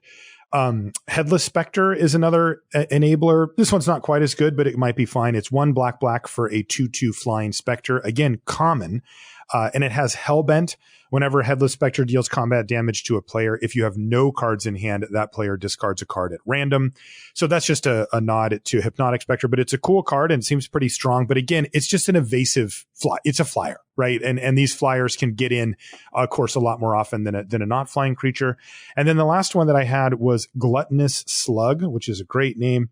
It's 1 and a black for a 0/3 slug horror. And it's common again, but here's the deal. It has menace. It also has evolve. Whenever a creature enters the battlefield under your control, if that creature has greater power or toughness than this creature, put a +1/+1 counter on this creature. But the key is it's a 2 mana, even with 0 power. Remember, the creature doesn't have to be doing damage. That's not what this is about. It's about not being blocked. So this is a 2-drop with menace that you'll be able to get into the red zone pretty easily, I think. If you'd like. Yeah, so, you can be pretty suspicious of someone attacking with their 0/3 slug with blue and black mana and cards in hand. Although it is a bit of a non-bow in terms of once you get the counters on it, you no longer want to be bouncing it to your ninjas, but it certainly gets it going. Yep. And then the last, go ahead. Go ahead. No, I think you're covering it. Go ahead. Yeah, the last card I wanted to mention was Smoke Shroud. Yep. Just as kind of an interesting design here. It's 1 and a blue for an enchantment or a common. It enchants a creature and the creature gets +1/+1 and flying. So what you can do is put this on, well, really any creature, and then that creature will now be evasive and bigger and is much more likely to be able to be unblocked. Then but then it's got this interesting text. It says, when a ninja enters the battlefield under your control, which is all the creatures that have ninjutsu or ninjas, you may return Smoke Shroud from your graveyard to the battlefield attached to that creature. And I'm reading this right? That you ninjutsu, it falls off, then the ninja enters the battlefield, then it comes back onto it. So it basically just switches from the creature that was attacking to your now ninjutsu'd in creature, and you don't lose it like you normally would if you ninjutsu'd a creature with an aura on it. Ninjas are wacky. My goodness. Yeah. That is, that's great. Cause I that's something I thought when I saw it was coming back in. One thing I remember from the days when ninjutsu appeared in the Kamigawa block was that it was like, okay, when this works, it's pretty broken, but sometimes you run out of ability to get through. And like, okay, I've got all these things that do combat damage triggers, but I'm not getting there anymore. So I guess I'm going to sit here. And Smoke Shroud says, nope, you can keep going. And if they get rid of it, don't worry, you'll keep going again later. So I think Smoke Shroud is a critical card for the deck, really. I don't know, critical may be strong, but I think you're going to want to play it. And it has a design factor that I really like, which is that it's not really going to be a priority for other decks because so much of its power is in the third clause about ninjas entering the battlefield, that it's going to make it to you as the ninja player more as a high-powered pick for your deck pretty late. And I like it when decks find those kinds of cards. So it's a good one. Okay, good. So that's it for ninjas and ninjutsu. That looks like it's going to be one of my favorite archetypes easily. Next one's much more straightforward. It's red-white slivers. It's sliver aggro. Fun police? Yeah, it might be. It really might be. This is a tribal deck, in many ways, but it's also just an aggressive red-white deck. The signpost uncommon is called Lava Belly Sliver. And if you've never played with slivers before, they're really simple. It's just a creature type that grants abilities to all the other slivers on the battlefield as well. So the idea is it's kind of like a hive thing where they each pump each other up in some way. Lava Belly Sliver, for example, is 1 red-white for a 2/2 sliver at uncommon. And it says sliver creatures you control, including it and any others that you control. And remember, I won't mention it, of course, but any changelings as well, have, quote, when this creature enters the battlefield, it deals 1 damage to target player or planeswalker, and you gain 1 life. So if you play this on turn 3, it pings the player probably for 1. In fact, there's no planeswalkers in this set, right? No, there are. I'm wrong about that. So you might actually nab one every once in a while. But generally speaking, you drain your opponent for 1. And then any slivers that you cast after that, when they enter the battlefield, they'll do it as well. And that's kind of the deal with slivers. So I'm going to go over a bunch of the slivers that are here, and there actually are a lot of them in the set, like straight up slivers at common and uncommon. And then we'll kind of get a vibe for what we're working with here. So here's Enduring Sliver is 1 and a white for a 2/2 sliver, and it's common. It says it has Outlast 2, so you can pay 2 mana, tap it, and put a +1/+1 counter on it at sorcery speed, and it gives, of course, all your other slivers Outlast 2 as well. That's pretty cool. And then an uncommon is called First Slivers Chosen. And this one seems really powerful. It's 4 and a white for a 3/3 sliver. Again, uncommon, it says sliver creatures you control have Exalted. Wow. Yeah. And, if you've ever played with Exalted Angel before, not Exalted Angel, darn it, what is the one I'm thinking of? The 4/3 for 2 white, and it gives everything Exalted. I don't remember card names, that one. Yeah, the rare one. But anyway, this is a very powerful effect because let's say you have 4 creatures, you play, and one of them is First Slivers Chosen, 4 slivers, and you play First Slivers Chosen. You can just attack with one of them and it'll get +4/+4 on the attack, making it very threatening. Lancer Sliver is 2 and a white for a 2/2 sliver at common that gives slivers creatures you control first strike. Then there's Bladeback Sliver for 1 and a red for a 2/2 sliver at common with Hellbent. As long as you have no cards in your hand, sliver creatures you control have tap. This creature deals 1 damage to target player or planeswalker. So it turns all your slivers into player pingers.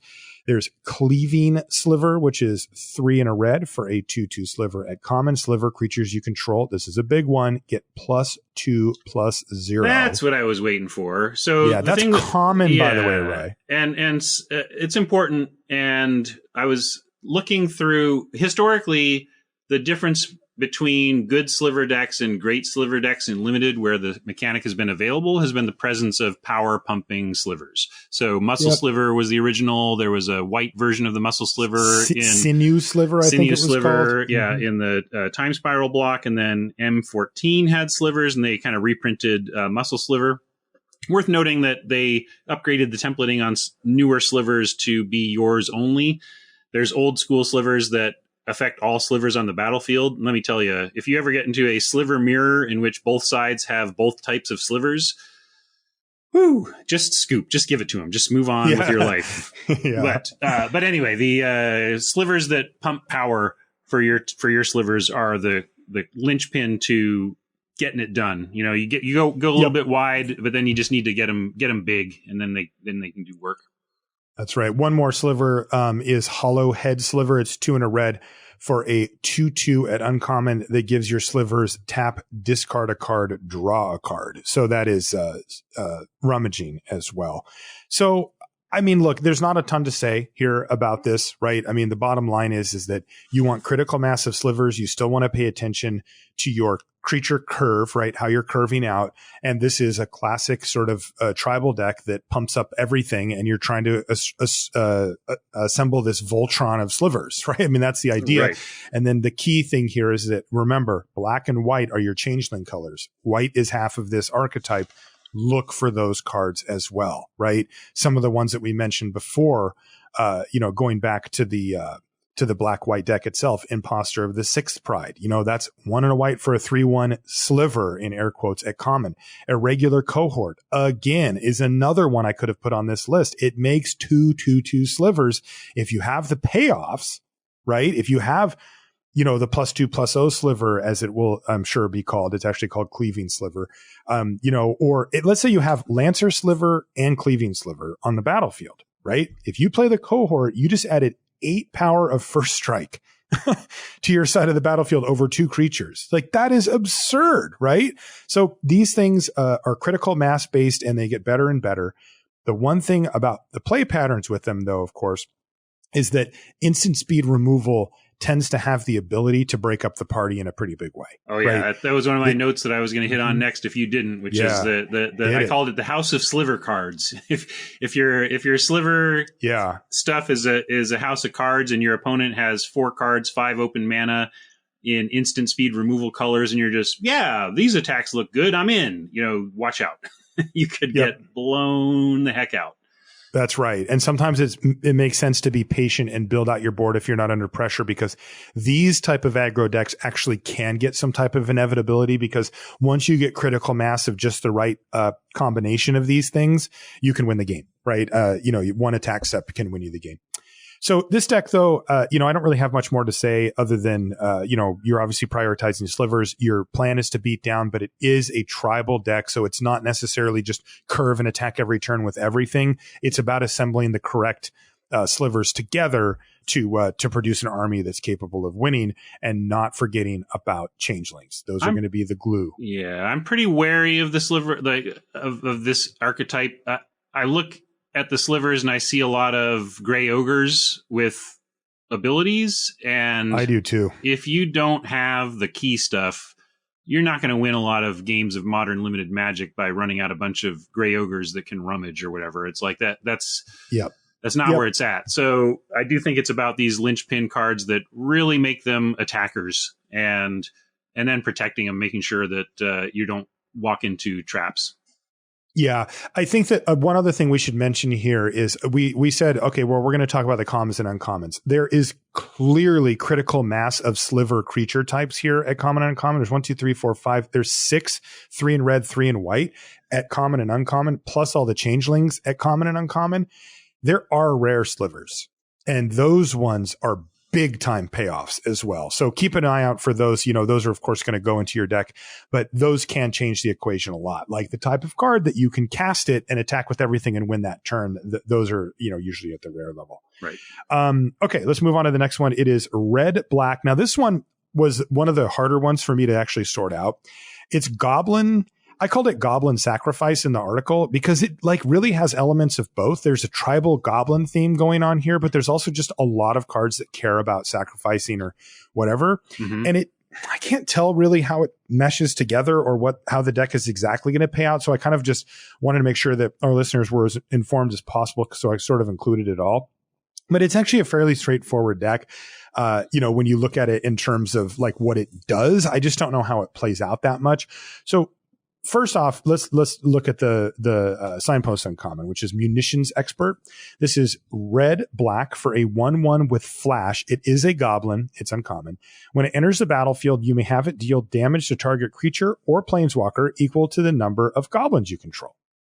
So that's great, right? It's a flash 1/1, but it is a goblin, so it's a relevant type. It does count itself. And if you have other goblins around, you can take out a creature with it, even at instant speed. So very, very powerful. And it also hits planeswalkers if that happens. But yeah, so, this is a removal spell that leaves behind a relevant body and has probably a pretty high ceiling as well, if you have a whole bunch of goblins in your deck. Yeah, it seems appropriate cool. As the linchpin, the signpost uncommon, and what it says to me. So I look at that and say, okay, well then, am I going wide? Do I make tokens? How am I? So I see something like Munitions Expert, and it made me go and just search for creature type goblin and rules text goblin to see what cards were producing goblins. So let's check. And that's what I did. Yeah. So here's a few of those. So one of them that I think is going to be really important for the archetype is called Goblin War Party, which is funny. When I first saw this card, it reminded me enough of an old card. I actually don't know which one. I can't remember, but I remember thinking I had seen that before. And then it was like, no, that's a new card. And I'm like, oh, all right. Well, I guess I haven't seen it before. They did a pretty good job hiding these ones from me. It's 3 in a red for a sorcery at common. It says choose one. You either get 3 1/1 red goblin creature tokens, or creatures you control get +1/+1 and gain haste until end of turn. But it also has entwine. So you can pay 2 in a red and choose both of those things. So it's either 3 in a red for one or the other, or it's 5 red, so 7 mana. And you get 3 1/1 red goblin creature tokens with +1/+1 and haste. And everything else. And everything else on the board also gets that +1/+1 and haste benefit. So really strong card at common. And it also fits nicely into both of the archetypes or both of the plans that I think that this color pair has, which is goblins based, but also gives you fodder, for sacrifice. Yeah, you could even also run this in your sliver deck to get those slivers to +1/+1. I'm thinking about that. This is great. Like I was playing on Magic the Gathering Arena, the Pauper stuff, and my go-to deck in the Pauper stuff that was recently was red black token go wide. So I was just looking to make cantrip black creatures and red tokens, and then cast a trumpet blast or burn bright. And this, and it was, when I would lose, it was because I had too much of one and not of the other. Too much burn bright, not enough tokens.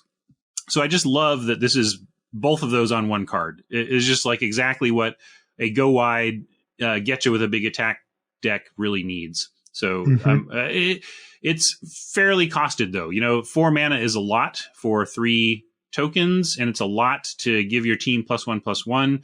But the flexibility and the entwine make it all a very appealing package in the end. Yeah, I think so too. So strong card or whatever, for either of these two plans. Another one is Goblin Matron. This is a reprint, of course. It's 2 and a red for an uncommon goblin. It's a 1/1 that says when it enters the battlefield, you may search your library for a goblin card, reveal that card, put it into your hand, then shuffle your library. So depending on what kind of goblins you have, it's at least putting a body on the battlefield and then replacing itself with something better, than a 1/1 for 3, obviously. It could be a bomb, if you get lucky. Yeah, I'm sure there's rares that are just going to be what you go. There are 2. Yeah, there's 2 goblin rares. One called Goblin Engineer and one called Peshelik Mons. I don't know. Yeah, but so whatever, you can do that. But then there's also the Sling Gang Lieutenant, which is 3 and a black. That's right. 3 and a black for a goblin at uncommon. It's a 1/1, but when it enters the battlefield, you get 2 1/1 red goblin creature tokens, and you can sacrifice a goblin to drain your opponent for 1. So this is really powerful as well. 4 mana, again, for 3 1/1 bodies, but with this extra ability to just mow them down and kill your opponent potentially. It's also, and again, I mentioned this before, it fits into this sacrifice sub-theme as well because it's a free way to sacrifice at least goblins. Absolutely. And one thing I want to note about this card is that a lot of the times that you see, you call this like reach, right? This is a way that if you stall out in your goblin deck and you've got them at 6 to 8 life or whatever, you can find this and just get them. A lot of the cards that do this kind of sacrifice-based reach, you can see it coming from a mile away. To a recent example being RNA had the uncommon red-black haste 2/2 that on your upkeep you could sacrifice a creature to do some damage to your opponent. And you could slowly get them dead that way, but they would see it coming, and you'd have to start making that commitment of like, okay, well, I'm going to risk it. I'm going to start throwing creatures at them. Oh, and then 2 turns into it, they kill the thing, and you're like, oh, well, I didn't get them dead, and I lost a couple extra creatures. That's no good. What I love about Siege Gang Lieutenant is that there is no cost. There's no tap cost. There's no mana cost. It is just sacrifice a goblin, so that this just you can sack your whole board of goblins all at once to do that much draining. And so much more powerful that way, isn't it? It's way more powerful. And like, you may think you're okay. Like, okay, they've got a Sling Gang Lieutenant, but I can do this. I can't. Then they go Goblin War Party dead. It's just like, so the fact that there's no mana and no tapping involved in that is big game for its ability to get you dead out of nowhere. So look out for that. Yeah. It's also interesting as a defensive card in that you can chump block with one of the goblins, then sack it to drain. So instead of taking like 4 from a creature, instead you're gaining a life and draining them for 1. That could let you prolong a game for another couple of turns longer than you normally would be able to. Yep. But so here's the interesting part though. That's it. Those are the goblins. So, again, we've got, maybe some changelings, but those tend to be in white and black. This does have black in it, so you could pick up some of those to be a few extra goblins, but it's not like this set isn't like all about the goblins, right? So then there's the sacrifice thing going on, and it's pretty straightforward as well. Cards like Sling Gang Lieutenant can work in some cases for this, but a better example is Bogarden Dragonheart, which is a pretty sweet common. It's 2 and a red for a 2/2 human shaman. It says, sacrifice another creature. Again, no mana cost involved with this. Until end of turn, Bogarden Dragonheart becomes a dragon with base power and toughness 4/4, flying, and haste. So you can play this on turn 3, sacrifice your 2 or your 1 drop or whatever, make it a 4/4 flying haste and bash your opponent. And all of a sudden they're like, wow. Then turn 4, play Goblin War Party, and you've got enough food to get this thing going in the air, and the game could just be over really quickly. Now, the question that should come to your mind if you're an experienced Magic player at this point, experienced limited player at this point, is there a threaten, right? An act of treason style effect in this set at common? because these are the types of cards that let you steal one of your opponent's creatures just for the turn. But as we all know, if you have the ability to sacrifice a creature, you can make that just for a turn into forever by killing it. And it's called Goat Nap. And it is 2 and a red for a sorcery at common. So this is common level way to steal your creature. Gain control of target creature until end of turn. Untap that creature. It gains haste until end of turn. If that creature is a goat, it also gets +3/+0 until end of turn. And this is interesting on a few levels. First off, the immediate question is, are there any other goats in the set? And the answer is no, except for that there's changelings, which are all goats. So if you do take a changeling, you are going to get the +3/+0 bonus on that. Your screenshot moment here is Goat Nap plus Sling Gang Lieutenant stealing a changeling and getting a bonus for it being a goat, and then being able to sack it because it's also a goblin. Exactly. Love it. A goat goblin. So anyway, but look, Bogarden Dragonheart works full stop. The Sling Gang Lieutenant works if it happens to be a goblin or a changeling. But the point is that these type of cards are really not desirable by most decks. Cards like Goat Nap are really low picks, generally speaking. But if you've got 3 Bogarden Dragonhearts, all of a sudden, Goat Nap becomes a removal spell with upside for you. And that is much, much more powerful than the alternative. So I think that this deck is going to be a combination of these two strategies. I don't know which one is going to be more prominent.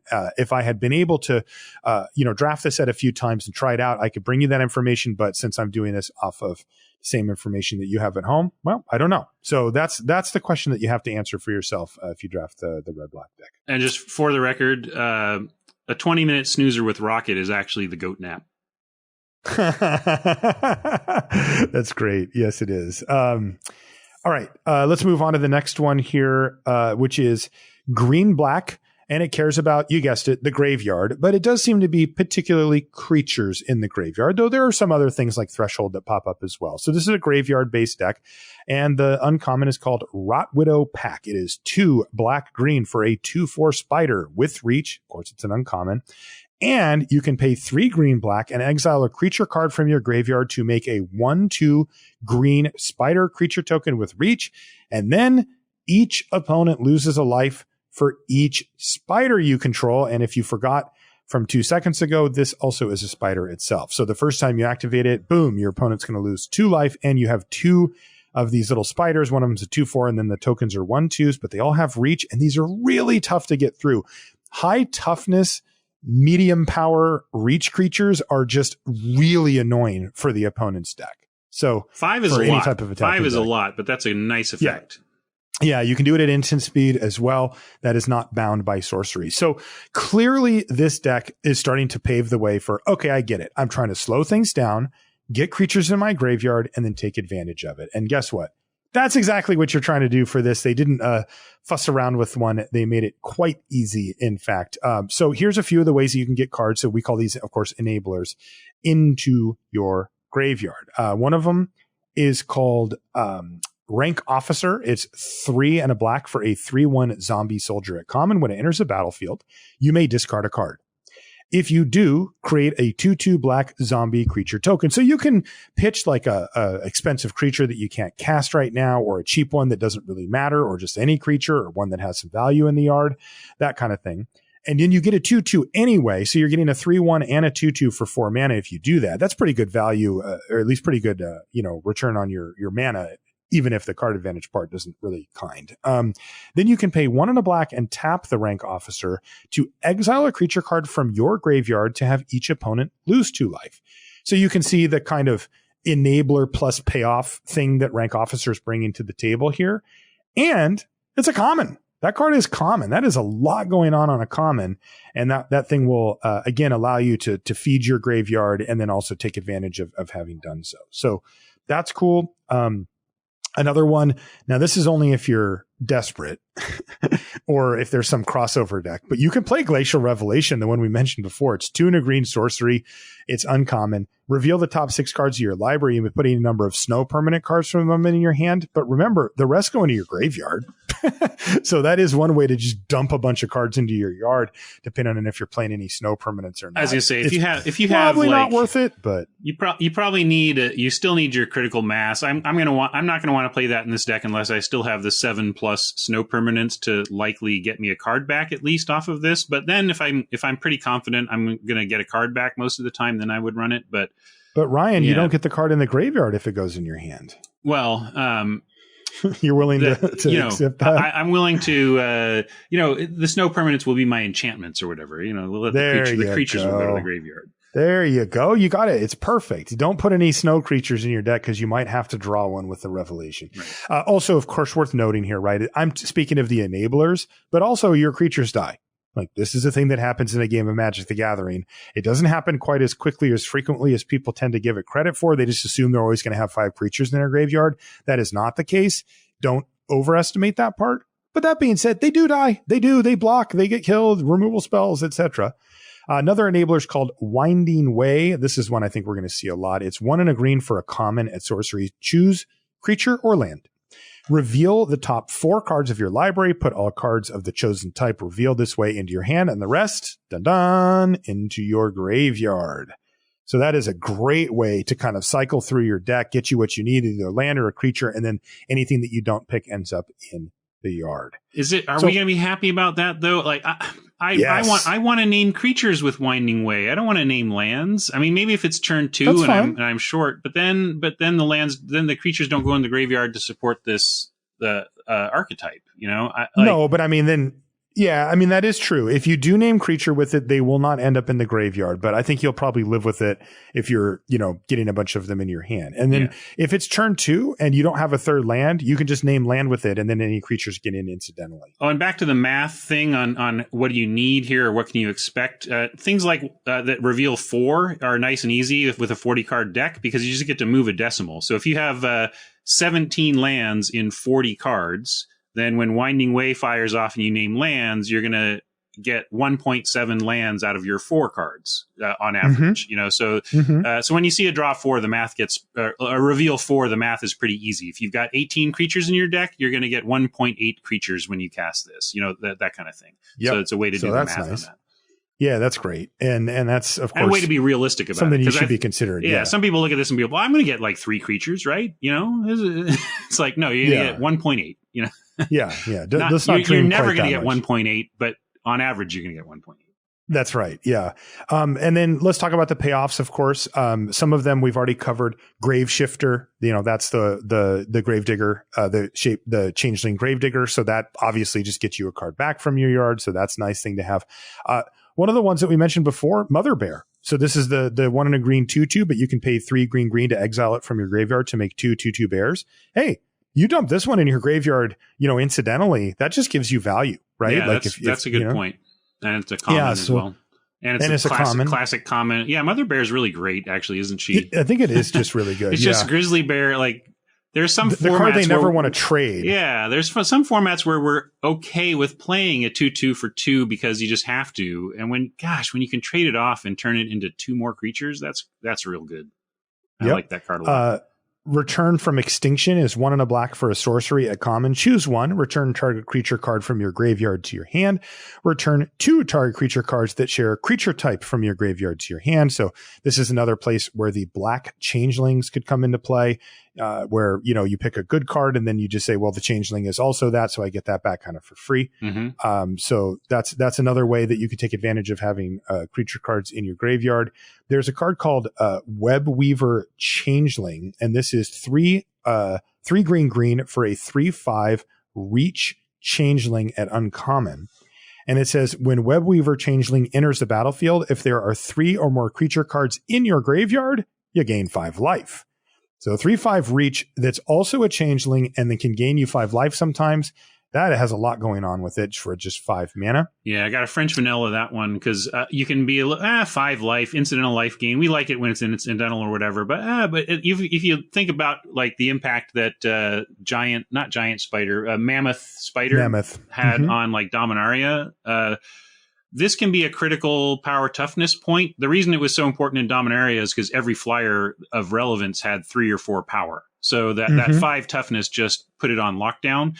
So you're going to want to keep an eye out for the power level of flyers in the set to understand where you need your reach creatures to be. And I don't know what the answer is yet. It's just a number to keep an eye on. Yeah, that is a card that will ruin the day of any aggressive deck on the other side. Another common is called First Sphere Gargantua. It is 4 black for a 5/4 at common again. And it says, when it enters the battlefield, you draw a card and you lose a life. Fine, but it's also got Unearth. So Unearth, the cost is 2 and a black in this case. So you can pay 2 and a black to return this card from your graveyard to the battlefield. It gains haste, and you exile it at the beginning of the next end step. Or if it would leave the battlefield, you unearth at sorcery speed. So, you cast this. It's a 5/4 for 6 that draws you a card and loses you a life. You trade it off for something. Then you can unearth it later on and get another card back off of it and maybe even hit them for 5 or force them to block or whatever. And again, this is the type of card that if it ends up incidentally in your graveyard, you just get unearth value. You just pay the unearth cost and boom, there you go. Yeah. Oh, I forgot one of the enablers. What's that? Before. It's called Ransack the Lab. It's 1 and a black for a sorcery at common. And it says, look at the top 3 cards of your library, put one of them into your hand and the rest into your graveyard. Okay. That's business, dude. That is fantastic. Yeah, that's giving some blue effects, spreading the blue around, it looks like. That's such a classically blue ability for this right deck, there. I mean, I would play 2 of these probably in the deck, even though it doesn't actually do anything to the board. Like, this is where you can get the land that you need and put 2 creatures in your yard, right? Or you can get your big bomb and then incidentally dump a random unearth creature into your yard, or a random mother bear or whatever, and you're just stocking value, right? You can grave shifter stuff back later on, et cetera, et cetera. So yeah, I'm a little. I can tell you, I'm a little suspicious of this archetype here. Mm-hmm. It might be fine. I think it might be fine on because hey, green and black have good cards and together they produce value or whatever. But in terms of the synergies I'm seeing here, I see a lot of non-bows, a lot of cross-purpose synergies. So you Rot Widow pack away one of your creatures in your yard. Oh, now you've got 2, and that Webweaver Changeling doesn't give you 5 life. Or I'm happy. Or the only target has unearth or whatever. Yeah, I get First Sphere Gargantua in, and I unearth it, but then it's gone. There's just a lot of, and also none of it is reanimation. This is all one of the things I did when I started to see these mechanical pieces together. I was like, well, what can I do that's really cool? Like I think it was Iconic Masters. One of the Masters set had like the you would cycle away a 6/7 for 2, and then you could animate dead and have a 6/7 on turn 3 or whatever. Okay, I'm not gonna put this forth as substituting in for what you wanted, but Unearth is in this set. It's black for a sorcery at common. Return target creature card with converted mana cost 3 or less from your graveyard to the battlefield, and it also has cycling. Right. I know that's not the same thing as what you were saying, because you're talking about getting like a big bomb back way early, but again, it's just another way that you can kind of churn through your graveyard. I don't know. I'm just observing that this doesn't seem like I don't see like the stupid, crazy good stuff I can do here really quickly. Like this is pretty grindy. I agree, and you got to be careful. Like make sure you understand what your payoffs are, and if your payoffs are at odds with each other in any way that you need to manage with your choices. Yeah. But so it might just have the value town to do it. It might be fine. I just don't know about the synergies I see here. Yeah, I agree. I think that the thing that you should think, I think the way to frame it best is the synergies here are I'm playing cards that get me some amount of value and then put the rest in my graveyard, and then I can use my graveyard, like think like Flashback or something, right? Where again, it's not, Flashback isn't, oh, look, I just won the game. It's incremental advantage. And I think that most of these cards fit that, where this is a type of deck where if you could start the game by taking half of your library and just put it into your graveyard, you would be able to find a game plan to win the game, similar to Flashback or Jumpstart or whatever, right? Where you're grinding out value, except for that all of these cards, like Rot Widow Pack, like Webweaver Changeling, have a similar stance on the battlefield, which is stop you from attacking me. Right. And now I've sat around for long enough. Yeah. And I've dumped 4 or 5 extra creatures in my yard. One of them's going to get eaten by my Rot Widow Pack. The other one had Unearth. Another 2 I'm going to grab back with my Return from Extinction. And I'm just going to cast them. Right. And all of a sudden your Ransack the Labs look like, a archetype defining type card. Right. because you're getting value, right? Like ransack the lab, Sure. look at the top 3, put one of them in your hand. That's any card. You just put that card in your hand and then the rest go into your yard. Imagine if that was a flashback spell like Think Twice, right? It's not a game winner. It's just value, right? It is so value. I agree So with like you, maybe though. the value No, the gets things there. you're saying are true, though. Yeah. I think what I'm getting is a Guilds of Ravnica Golgari vibe off of this. Yep. That's it. That I'm Except for there's a lot of. more going on. There's a lot more going on, but it's on. like, like Guilds of Ravnica, just do all this stuff to get your creatures in your yard and you're going to be thrilled. And we ended up being like, no, I want my creatures. I'm not going to, no. No, I agree. I get what you're saying. But this one has more enablers and a more diverse set of payoffs. So my eyebrow is raised, but I may be wrong. We'll see. Okay, yeah, we'll figure that one out. But definitely grindy archetype.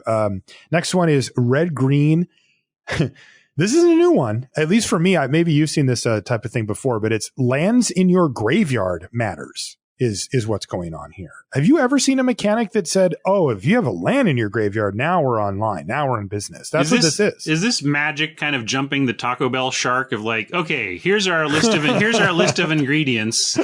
We need a new menu item. What if we combine the queso with the crispy shell and called it a tortilla de nado guaco, or actually that sounds really good. It kind of feels like they're saying like, okay, well, we've not cared about lands in the graveyard before. Sure, let's do it, but it doesn't matter. Even if it's a little bit of a weird stretch in terms of how they got there, it's all about how it plays. So maybe they tried it and is like, wow, this is sweet, so let's look into it. Yeah, so Ruination Rider is our signpost uncommon, and it is green-red for a 2/2 human berserker. When it dies, you may have it deal damage to any target equal to the number of land cards in your graveyard. It's so on the nose. It's just like, wait, really? Like I just count up the lands in my yard. Like what is actually going on here? But that is what this that is what this archetype's about. So here's an example of a card that looks stone unplayable, and then when you actually think about it, you're like, oh, okay, I get it. And again, I find this a little on the nose as well, but whatever. And like you said, if it plays good, I don't really care. Geomancer's Gambit is a common. It's 2 and a red for a sorcery. It says destroy target land. Its controller may search their library for a basic land card, put it onto the battlefield, and then shuffle their library. Here's the key. Draw a card. So you actually are supposed to hit your own lands with this. This right? is actually fixing too. Yeah, it actually is fixing. It is not mana ramp, but it actually only costs 2, right? It costs 3 mana up front, but that land comes back untapped. So you kind of get a rebate and you get the card back anyway. But the difference is that now you have actually, wait, did I? Yeah. Tap it. Yeah. Okay. It all works. And now you have a land in your graveyard. So you get to start experimenting around with some of the payoffs. Now, there's a few more enablers besides this card, though. One of them is the card we mentioned before, Winding Way, right? So this is the 1 and a green sorcery, a common, choose creature or land, reveal the top 4 cards, put all cards with the chosen type revealed into your hand and the rest in your graveyard. Now, this one fits even more nicely, right? Because you want to name creature anyway. I want to name creature and send the lands to the yard. So I think Winding Way is perfect in this archetype. Absolutely. Yeah, so there's one of those. There's another one called Spring Bloom Druid. This is a common. It's 2 and a green for a 1/1 elf druid. When it enters the battlefield, you may sacrifice a land. So that puts one into the yard as well. If you do, search your library for up to 2 basic land cards, put them onto the battlefield tapped, and then shuffle your library. So you're actually up a land in the transaction. Yeah, that is ramp.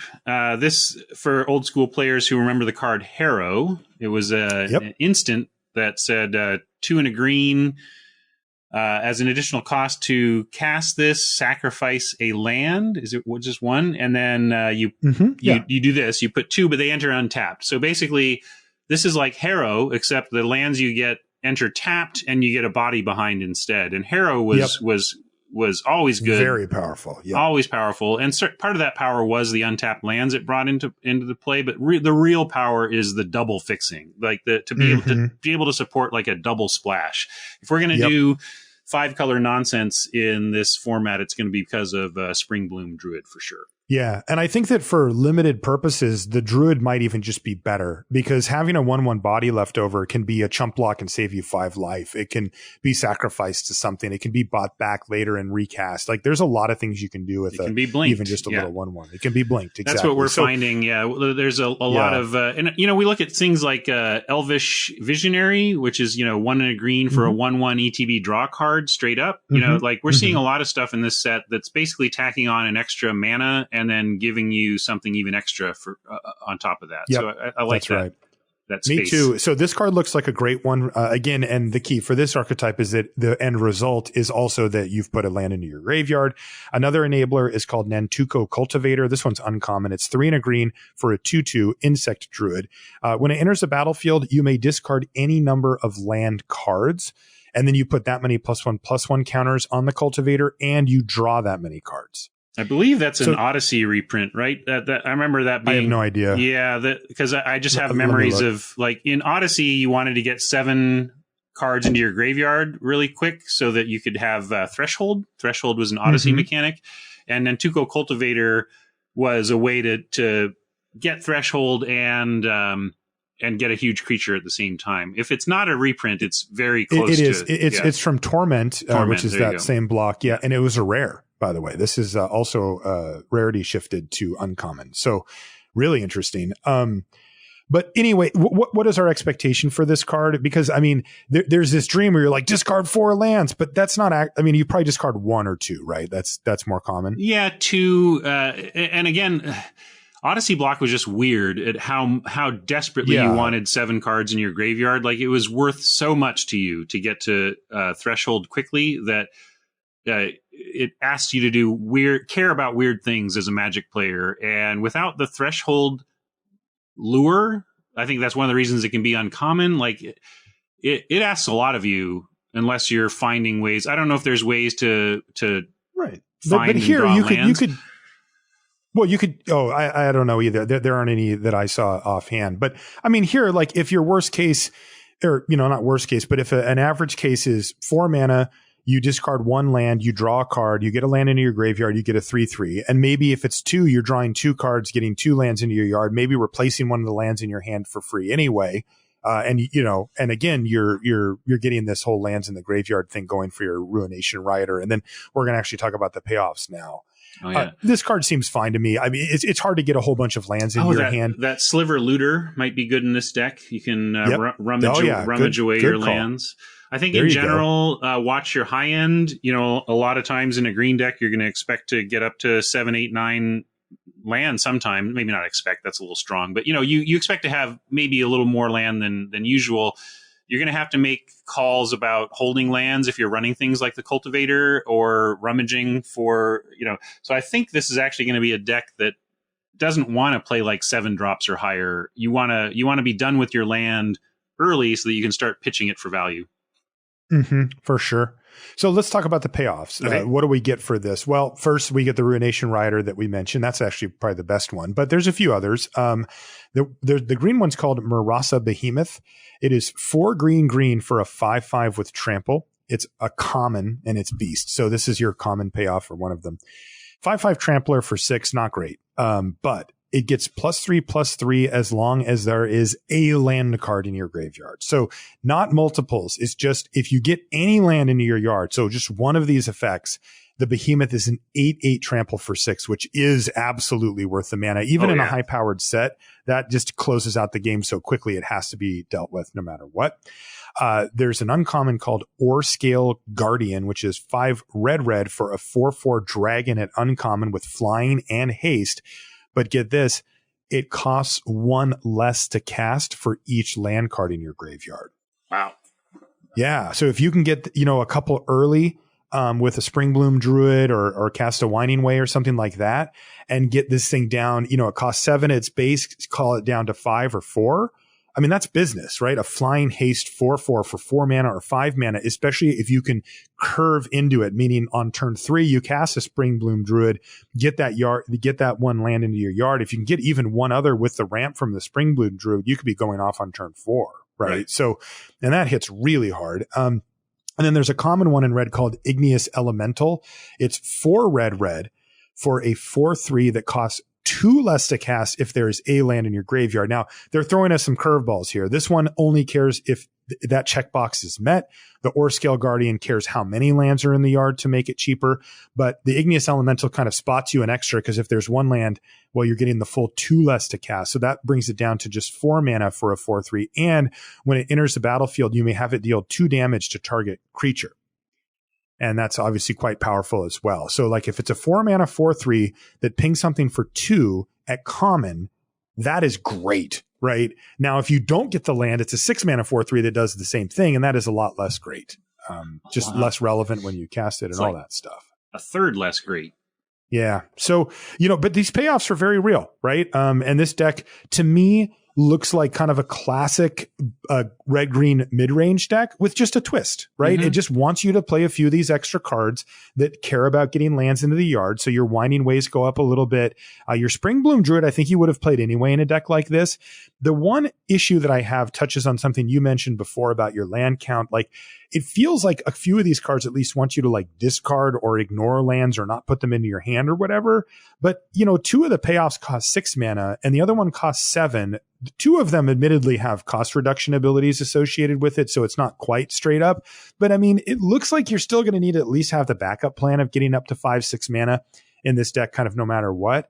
So I don't know. I don't know how all in you can go on it. Well, watch your land count. Yeah. If you are running high end 6 drops in this type of deck, you're going to need to run at least 18, I would expect. So if your lands are being used for something else than playing onto the battlefield and generating your mana, then you might need some extra. I don't mind I think the Guardian and the Elemental both get a pass because they get so cheap if you're doing the thing. Marasa is just the highest I would want to go on this curve. I said I wouldn't want to play a 7 if I'm running this strategy, and Marasa pushes up against the edge, but it is insanely powerful, especially if you can ramp a little as well. With the one, I mean, that's the combo. The Springbloom Druid plus the Marasa Behemoth is just it gets you there faster and it satisfies its requirement. Yeah. So Marasa Behemoth as an 8/8 trample on turn 5 is not going to be a very friendly thing to face across the way. That's right. Okay, 2 more archetypes to go. Blue-White Blink is our next one. This one looks like probably the one that I want to be in the most, just, the way that I like to play. The signpost uncommon is called Soul Herder, and it is 1 white-blue for a 1/1, and it's a spirit at uncommon. It has the keyword ability not flying, by the way. I don't know why, but it looks like a flyer to me, but it's apparently not. It's a spirit. So it says, whenever a creature is exiled from the battlefield, put a +1/+1 counter on Soul Herder. Okay. Weird, right? Because in the normal course of a game of Magic, cards do not get exiled. So you would not think that you would get a lot of upside, but it enables itself. It says at the beginning of your end step, you may exile another target creature you control, then return that card to the battlefield under its owner's control. And that is, shorthand, we call that blinking. There are other ways to do it. Blinking is that where it's exiled and comes right back into play. And then there's also like the sort of delayed blink where it's exiled and then comes back in at the beginning of usually the next end step. And then there's also just straight up returning a card to your hand and then just recasting it. All of these, are designed, at least in archetypes like this, in blink decks, as we call them, to get you the enters the battlefield effects again. And that's kind of the name of the game here is, can I combine, Soul Herder plus any card that can get me value, for example, right? That's a combination that is going to be very powerful if I can keep those 2 cards on the battlefield. And so that's the name of the game here. We are blinking cards and we're seeing how many times we can do it. So let's start with the payoffs for this one, just to get an idea of what we can actually go for here. One of them, mentioned it before, Irregular Cohort, the 2 white 2/2 that brings a changeling with it. And it's also a changeling. Blinking this is just spitting out 2/2 tokens. That is very, very powerful. My old friend, Man-O-War's in this set. I am so happy. I got it as my preview or as our preview card for this set. And I was just like, yes. And it's common, of course, 2 and a blue, 2/2. Modern legal. You can make a modern deck around it now. I know. I'm so stoked because it was, they did take away some of my firepower though. And then I said a Man-O-War was too powerful for modern before, like as a compliment to it. Now they're actually putting it to the test and we'll see about that. But anyway, return target creature to its owner's hand. That is an interesting old template as well. The more modern ones have you return opponent's creatures, and this one can return any. It's also mandatory. A lot of them are may, and this one's not. And that means that if Man-O-War is the only card on the battlefield, it has to return itself, which is why they changed that. But it is a thing, which, by the way, I have to tell this story. I've told it before, but I just can't not. I'll keep it short. The greatest win, my favorite win I've ever had in any game of Magic was I ultimated Teferi, I think, or something like, maybe it was one of the old, what's the old blue-white planeswalker called? What was that guy called? Venser. Wow. Venser. It was Venser. I can't remember which ultimate it was, but it was like whenever you cast a spell, I got an ability. I think I blinked and I think I exiled a thing. Yeah, you use exile permanent. Venser's. Is that what it was? Venser's sweet ultimate is like cast stuff and exile stuff. That's what it was. Yeah. Where Teferi's is draw card. So it was cast a spell, exile a permanent. And I didn't have anything else going on to actually do this except for my old friend Man-O-War. So I got to win a game by going Man-O-War, return it to its hand, exile your thing, Man-O-War, return it to his hand, exile a thing.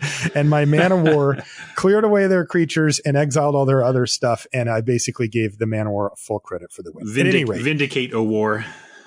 That's right. So Man-O-War's in the set. I'm obviously super, super happy about it. With Soul Herder, that's just busted. Which one? Soul Herder. At the beginning of your end step, you may exile another target creature you control, then return that card to the battlefield under your owner's control. So completely stupid. It just locks them out they better add some new stuff because they're best. They better do 2 things in a turn because their best creature is going back every time. Yeah, they have to kill either the Man-O-War or the Soul Herder to break up the combo, or they have to cast 2 creatures or else they're just getting blinked. Another card, a new one, a Pondering Mage. This is 3 blue for a common 3/4 human wizard. And when it enters a battlefield, you ponder. You look at the top 3 cards of your library. You put them back in any order. You may draw a card or shuffle your library. Sorry, you may shuffle your library, draw a card.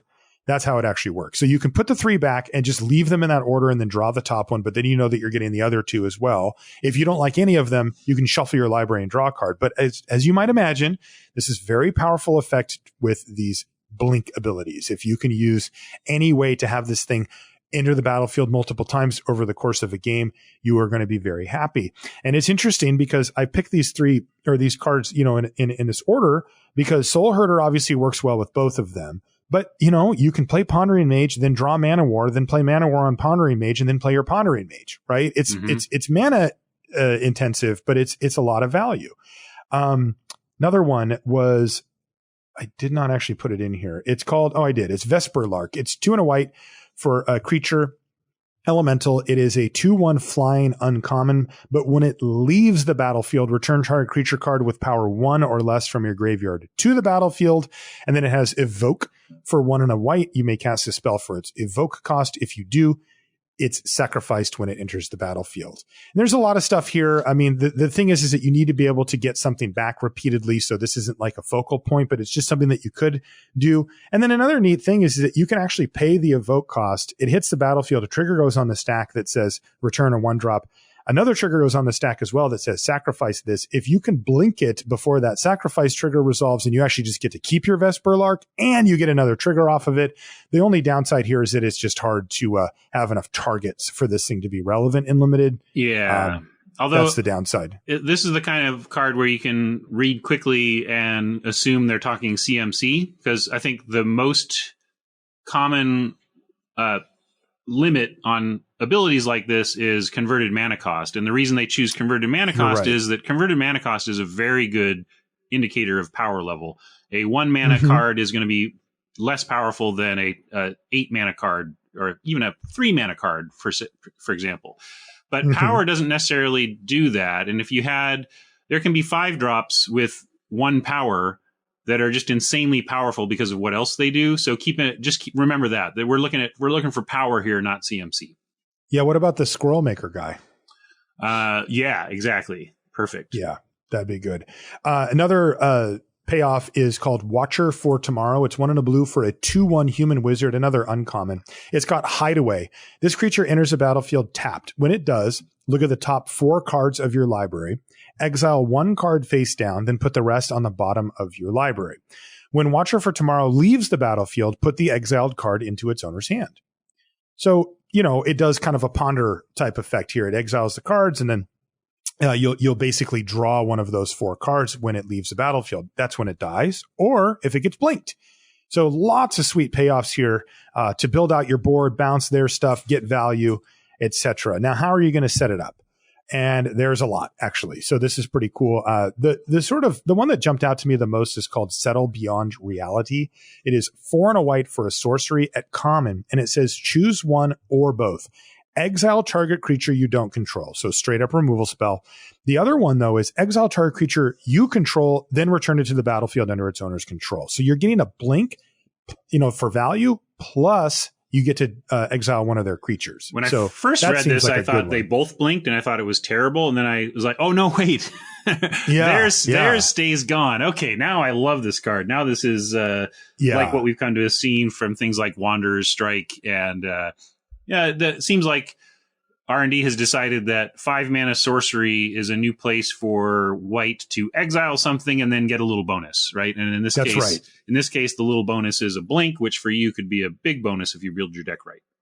Exactly. Ephemerate is another straight up enabler. It's white for an instant. At common, it says exile target creature you control, then return it to the battlefield under its owner's control. So this is literally just blink a creature. And then it has rebound. So you get to cast that again for free. So you get to do it twice. Your opponent can certainly plan for the second one, if not the first. So it does lose a little bit of value there. But I mean, you can really go off with this. So that's pretty cool. We mentioned Blizzard Strix earlier for the snow deck. That's the 4 and a blue 3/2 flash flyer.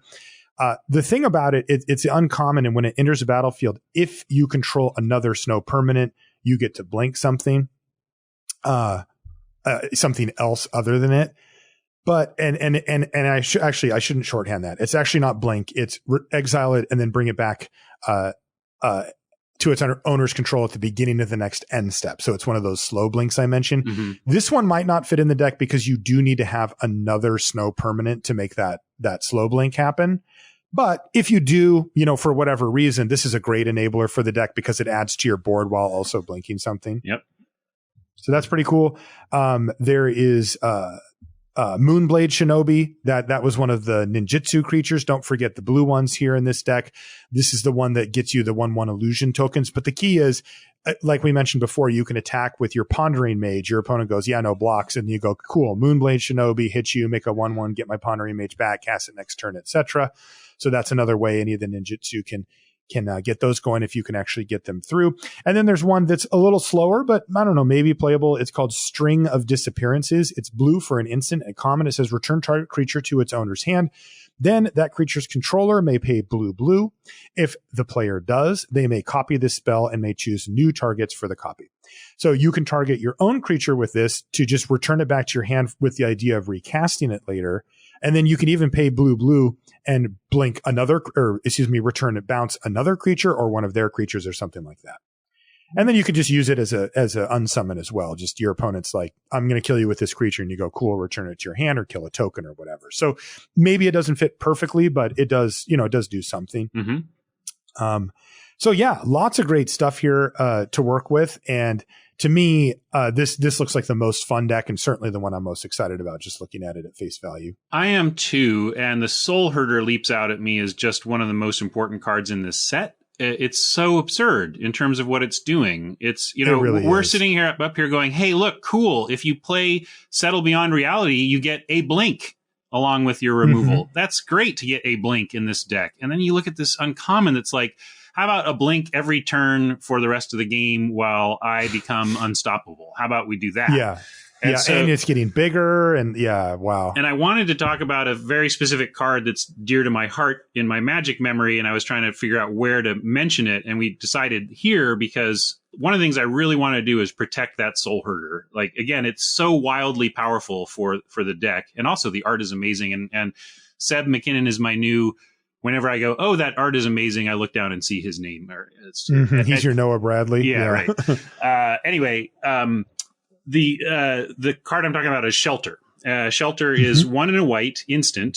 Target creature gains protection. Is it you control? I should bring it up. But target creature gains protection of the color of your choice until end of turn, draw a card. Another innocuous-looking spell that turned out to be a pretty dominating spell in the limited formats it was in, partly because protection is so powerful. Protection is an overloaded mechanic to begin with, which I'll get into in a second. But basically, one of the things I'm going to be looking to pick up Shelters when I find myself with a Soul Herder or two, and I think the dream is going to be to play a turn 5 Soul Herder protected by Shelter.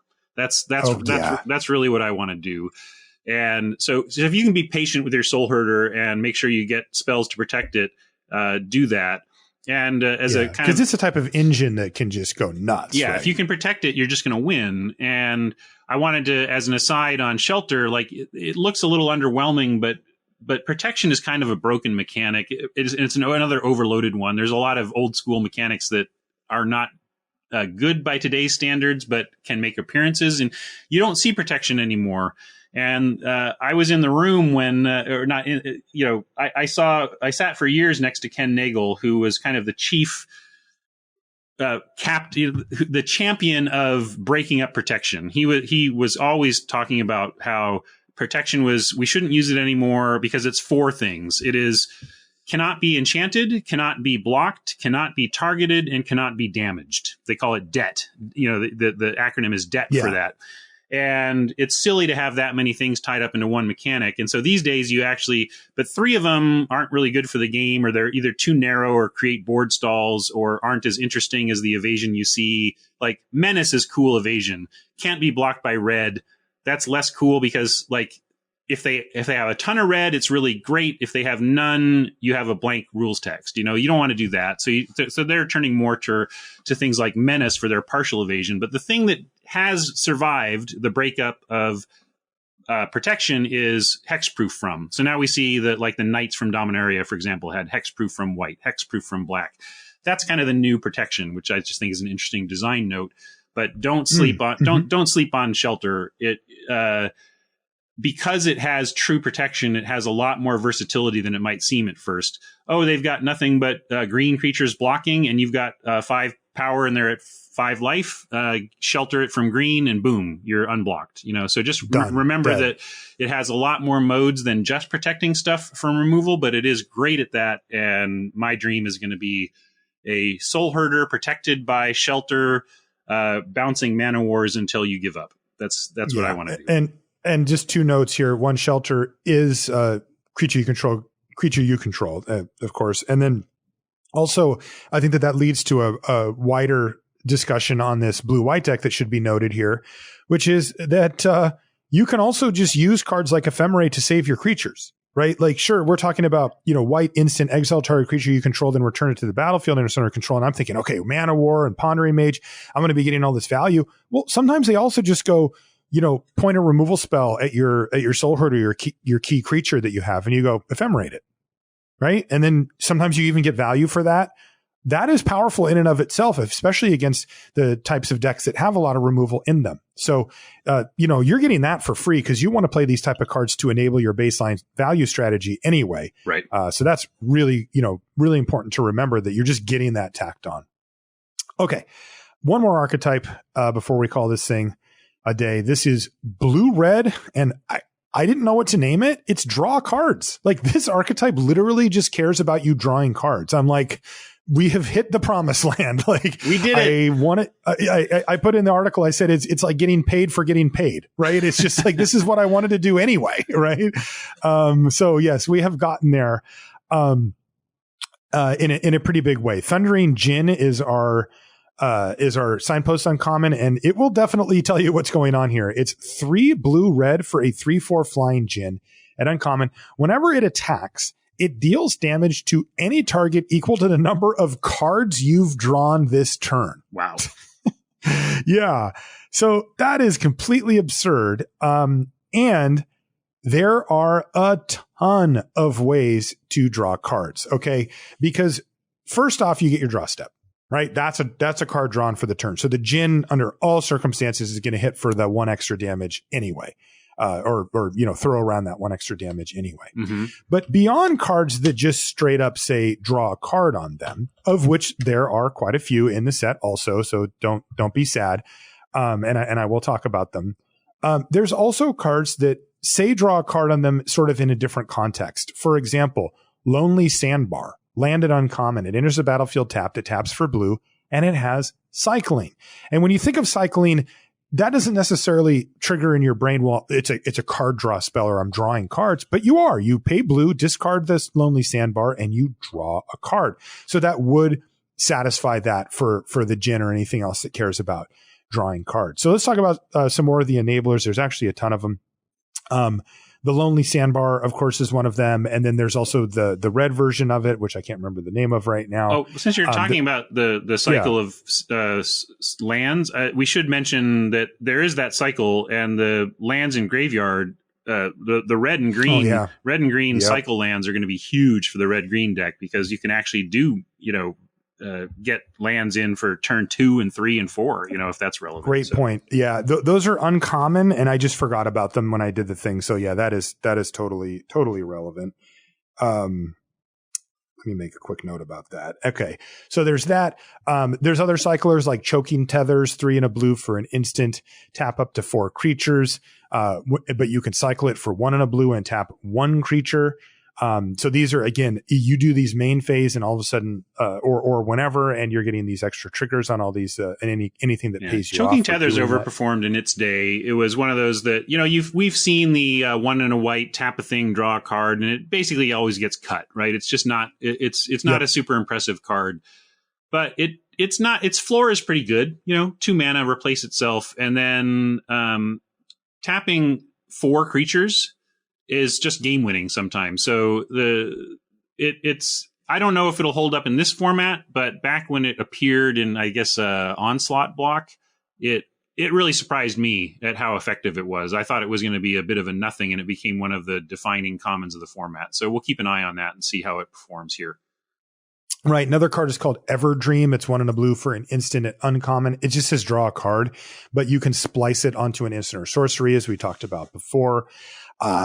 Big one here, but there's Factor Fiction, right? Everdream is kind of like actually wait. Factor Fiction doesn't actually draw you cards, right? No. Well, I think it just puts piles into your hand. Put piles into your hand. Yeah. So so that one actually doesn't count. I guess I just got excited because Factor Fiction's in the set. There's Pondering Mage, which we talked about before, which does draw you a card. There's a new one. I think it's new. It's called Reign of Revelation. This card seems dope. It's 3 and a blue for an instant at common. It says draw 3 cards, then discard a card. Is that Sift? Instant Sift? Yeah. Sift is draw 3, discard 1. Yeah. Instant Sift. So that they've really, that's significant. Like Sift was always been, so Sift is now relegated to the strictly worse camp, because we have Reign of Revelation. And it's a common. That's a common. And we love Sift, right? Popper must be loving that. Yeah, Sift is amazing. And then, of course, when you think about Reign of Revelation in this deck, that's 3 cards. That's 3 triggers on whatever you're getting them on. That means that djinn is hitting for 3 more, etc. There's one called Scour All Possibilities, which is 1 and a blue for a sorcery at common. Scry 2, then draw a card. It has flashback for 4 and a blue, so you can pay 4 and a blue to cast it from your graveyard. Mm-hmm. So there's another, again, not an amazing card, right? But it's just cycling, right? There's cycling, there's cantrips, and then there's just straight up card draw, and you get some of that in here. Sliver Looter crosses over here as well. Yeah, Hollowhead Sliver for sure. Windcaller Aven is 4 blue for a 4/3 flying bird wizard at common with cycling blue. When you cycle it, you can give a creature flying. But again, it's just blue to cycle. That's drawing you an extra card. Fists of Flame is 1 and a red for an instant at common. Draw a card until end of turn. Target creature gains trample and gets +1/+0 for each card you've drawn this turn. So this one, counts it both an enabler and a payoff. So that's pretty cool. There's other cyclers like Quakefoot Cyclops, 4 and a red for a 4/4. When it enters the battlefield, up to 2 target creatures can't block this turn, but it has cycling for 1 and a red. When you cycle it, target creature can't block this turn. So there's a ton of ways to get that going. Now you have to kind of do it at different times depending on what your payoffs are. And the truth is there actually aren't that many great payoffs for it. That's kind of the weird part. One of them is called Ikite, and it is 1 and a blue for a 1/2 flying drake at common. It says Ikite gets +2/+0 as long as you've drawn 2 or more cards this turn. So you draw your card for the turn from your draw step, and then you cycle a card, and your Ikite becomes a 3/2 flyer until end of turn.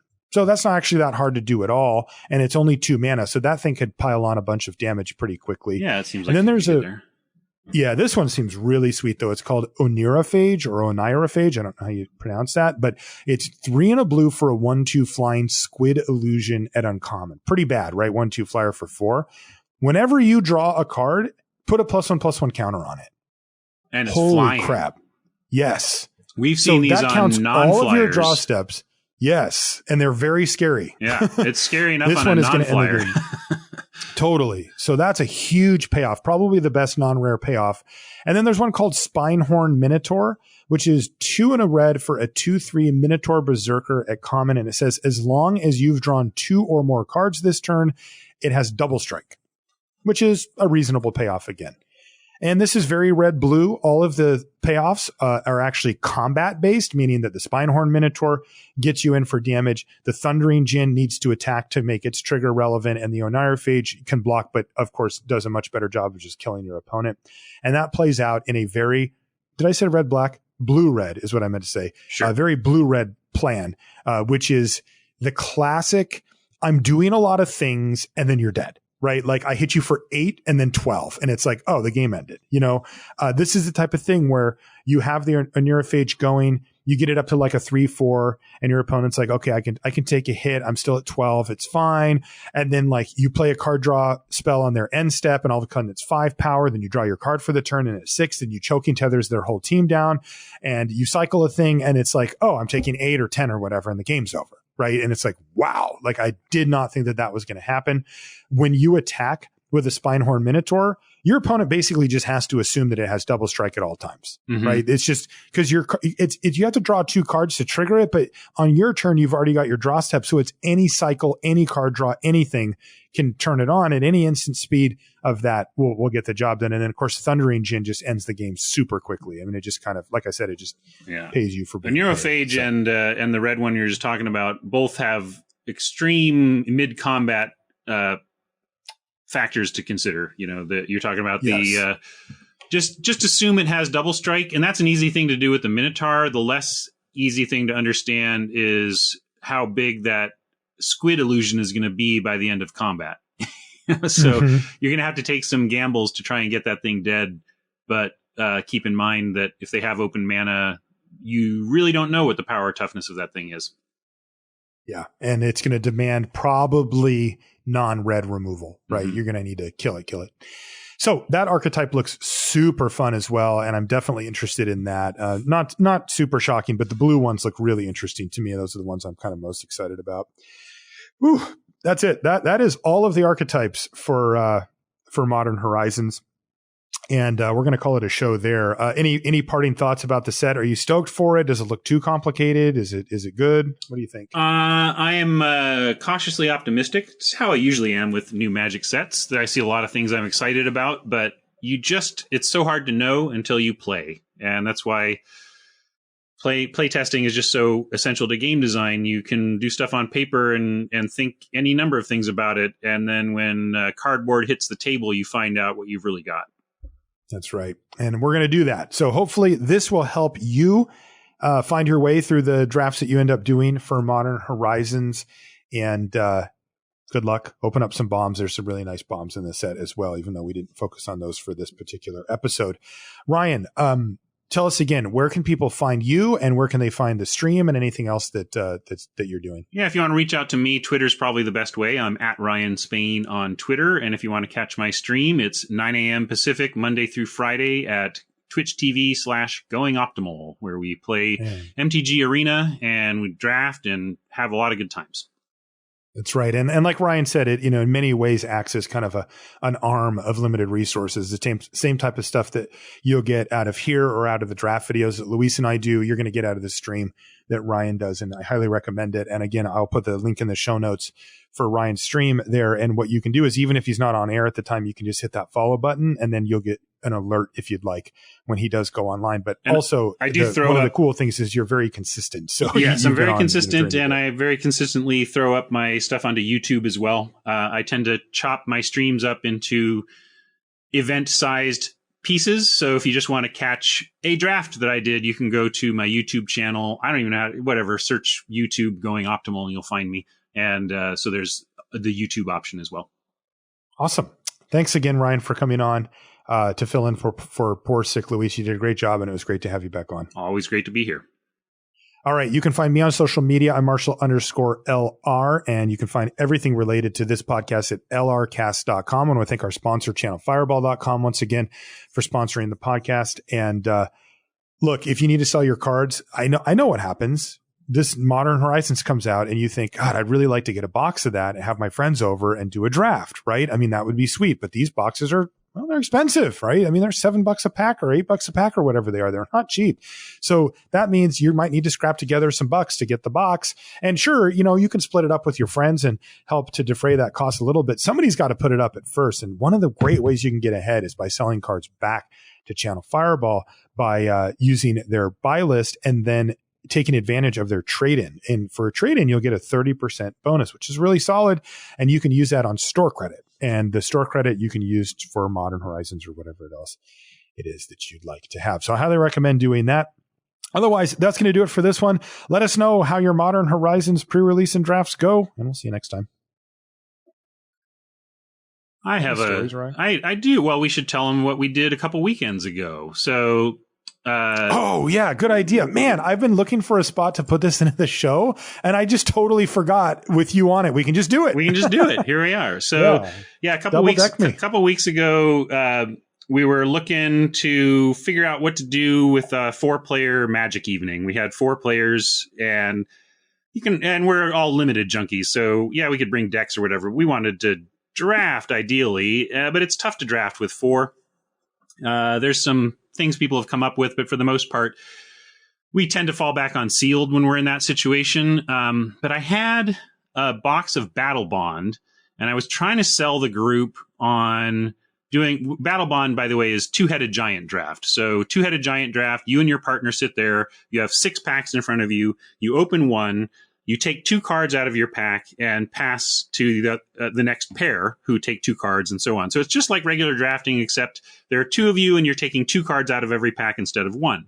And so I was like, what if we just played Battle Bond, but with 4 of us? So we're playing 2-headed giant, but single heads. So we both, we draft both decks and we play both sides of the game. And I was like, well, that might be a little cognitive overload for us or whatever, but we're smart. We can do it.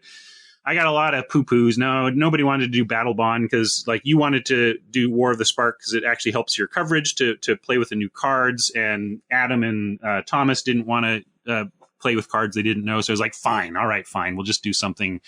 A bunch of grumpy limited players. Like, I don't want to have fun. It's like, I'm bringing over free packs to draft. No, I don't want to draft with this. I was like, fine. But then I thought about it some more. And I was like, well, what? I mean, my big problem with that format in my head, the single-headed giant Battle Bond, is because the gameplay would be kind of too much. And I was like, well, what if we just said, let's 2-headed giant draft War of the Spark? Why not have all of us sit down? We each have 6 packs. We take 2, pass the rest, and we end up with a big pile of cards that we make 2 decks from. And then once you have 2 decks, you have a bunch of individual players with 2 decks. What kind of tournament structure do you want to run? There's a lot of different things you can do. What we did, I'm not even going to mention because I want to get to where I iterated to and what I think the correct structure is for this format. And that is you have single game matches against your opponent with all 4 of the matches. So if Marshall has decks X and Y, and I have decks A and B, the matchups would go A versus X, A versus Y, B versus X, B versus Y. So then you've done all 4 possible combinations. And then if you're tied 2-2, each of you selects which deck your opponent is going to use in a secret vote for the fifth and deciding game. So that way you get the full round robin of both your decks against both their decks, and then if you need to tiebreak, you have a good tiebreaker method for that. And it worked. Now, these are games or matches? These are matches, but you can decide what match you want. I say, to me as a game designer, a match is just some number of games, and you can have 1 game matches. So I would recommend 1 game matches. So you play 4 individual games, and then play a 5th game if needed. If you're super into it, sure, you can go best 2 out of 3 matches for every one of those matchups. That'd take hours. But that's just all day long. And what you really want to do, this is obviously a casual format because it's not going to be adopted as some competitive concern, but it is a super fun way. It really worked. I've come up with Rooster Draft is a thing I've talked on the show about before, back when I was on it, which is basically a sealed draft hybrid I came up with that you can link to if you want. But it's fine, but it's not like we gravitate towards it like, oh, let's do that instead or whatever. But this, I think, has some legs. I think if we end up we have more packs than people and we want to draft and there's 4 of us, this is going to be a good go-to, I think. It really played well. Super fun. Yeah. Have you written any of this down? I started a Google Doc. I'm worried that our listeners will go, I'm interested, but I don't, it's really hard to convey this type of thing verbally where they're going to sit down and go, what do I do again? Yeah. Let me, I can write something up by the time. By the time you launch the show, I can have a doc to share with you that we can link to everybody. That'd be great. It's pretty simple. I can put it on the Patreon and on Twitter too. So yeah. So basically it's just, 6 packs instead of 3, draft 2 cards instead of 1, and then make 2 decks at the end. And you can really make any tournament structure you want in which every player has 2 decks. Heck, you could say keep your best deck, but that seems like a waste of good decks. What I like about it is that it forces you to, both decks have to be good. You can't just put all your eggs in one deck. And because if you have a really bad one, your opponent can just pick it for the tiebreaker or whatever. And and it felt really good. Like a lot of the frustrating, you're in green black, and then you get pack 2, pick 6, and it is just flooded with the best red blue you've ever seen. And you're just like, there's nothing for me here. And this format is great because there's never nothing for you until the end of a pack. Like you get to say, well, we're not going to draft for the black green deck this time. We're going to take blue red cards. And that felt very powerful. And it also felt very nice to not, I think you said it first thing, it was like you open pack 1 and we're like, oh, I get to take both. There were 2 cards you wanted and it was just like, sweet, I get to take both. And so most people, it seemed like everybody was really having a good time drafting. And then the decks ended up being more powerful, which I think actually helps the format. I think people like formats where their decks feel more powerful, even if on average against the field, they're the same relative power level. And here's how you can understand the kind of power burst you get in this format. Because imagine you and a buddy collude, don't cheat, but let's say for you had the power to do this for one time, and it was understood and accepted that like Marshall and I got to sit next to each other, and our only rule was when a pack goes through us, 2 cards have to be removed from it. It doesn't matter where they go, but we get to look at each other's decks. Like imagine how much more powerful you and your neighbor's decks would be in an average 8-person draft if you got to collude with each other the whole draft and basically pick for each other if you wanted to. Your decks would be very, very good. But at the end of the day, it's still 8 decks made from 24 packs, right? You're not adding extra packs. So there's a limit to how much better the decks can be, but they're definitely better. So it was in a nice spot of like, my decks feel powerful and it was fun to draft. And then because we're playing tight, good, powerful decks, the games were great too. Everybody was doing powerful things back and forth at each other. Yeah. Super fun. So, and I talked about it on stream and said, help me name this. What are we going to call this? Because I had come up with double draft. That was the best I had. And then one of my brilliant listeners, Valhalla's Chosen, said, what about double decker draft? I was like, that is perfect. That is just perfect. So it's double decker draft. And I highly recommend it if you have 4 players and 24 boosters. Yeah, it's a big deal. I feel like we finally now have a solution to the 4-player draft. It's the same exact thing that we've always had. And now the same problem we've always had. We've been getting asked this for years from people going, I've only got 4 players. What can I do? And I'm always like, 4-player draft sucks. Like honestly, my recommendation was sealed, right? Because at least it's a relevant format, right? That gets you some real practice and something that you might be able to use elsewhere. And I like playing sealed. I would, I have no problem with that, but people want to draft. They just do. They want to draft. And this gives them the ability to do both and have it be fair and fun and powerful at the same time. So great job, Rye. And if you write up anything, I'll post it on my stuff after. I will, and I want to. Adam and I really want to try it with vintage cube. Would you do it? I'm in for that. So let's get you back in town and let's go over to Adam's and do some vintage cube double decker. It'll be sweet. All right, I'm in. All right.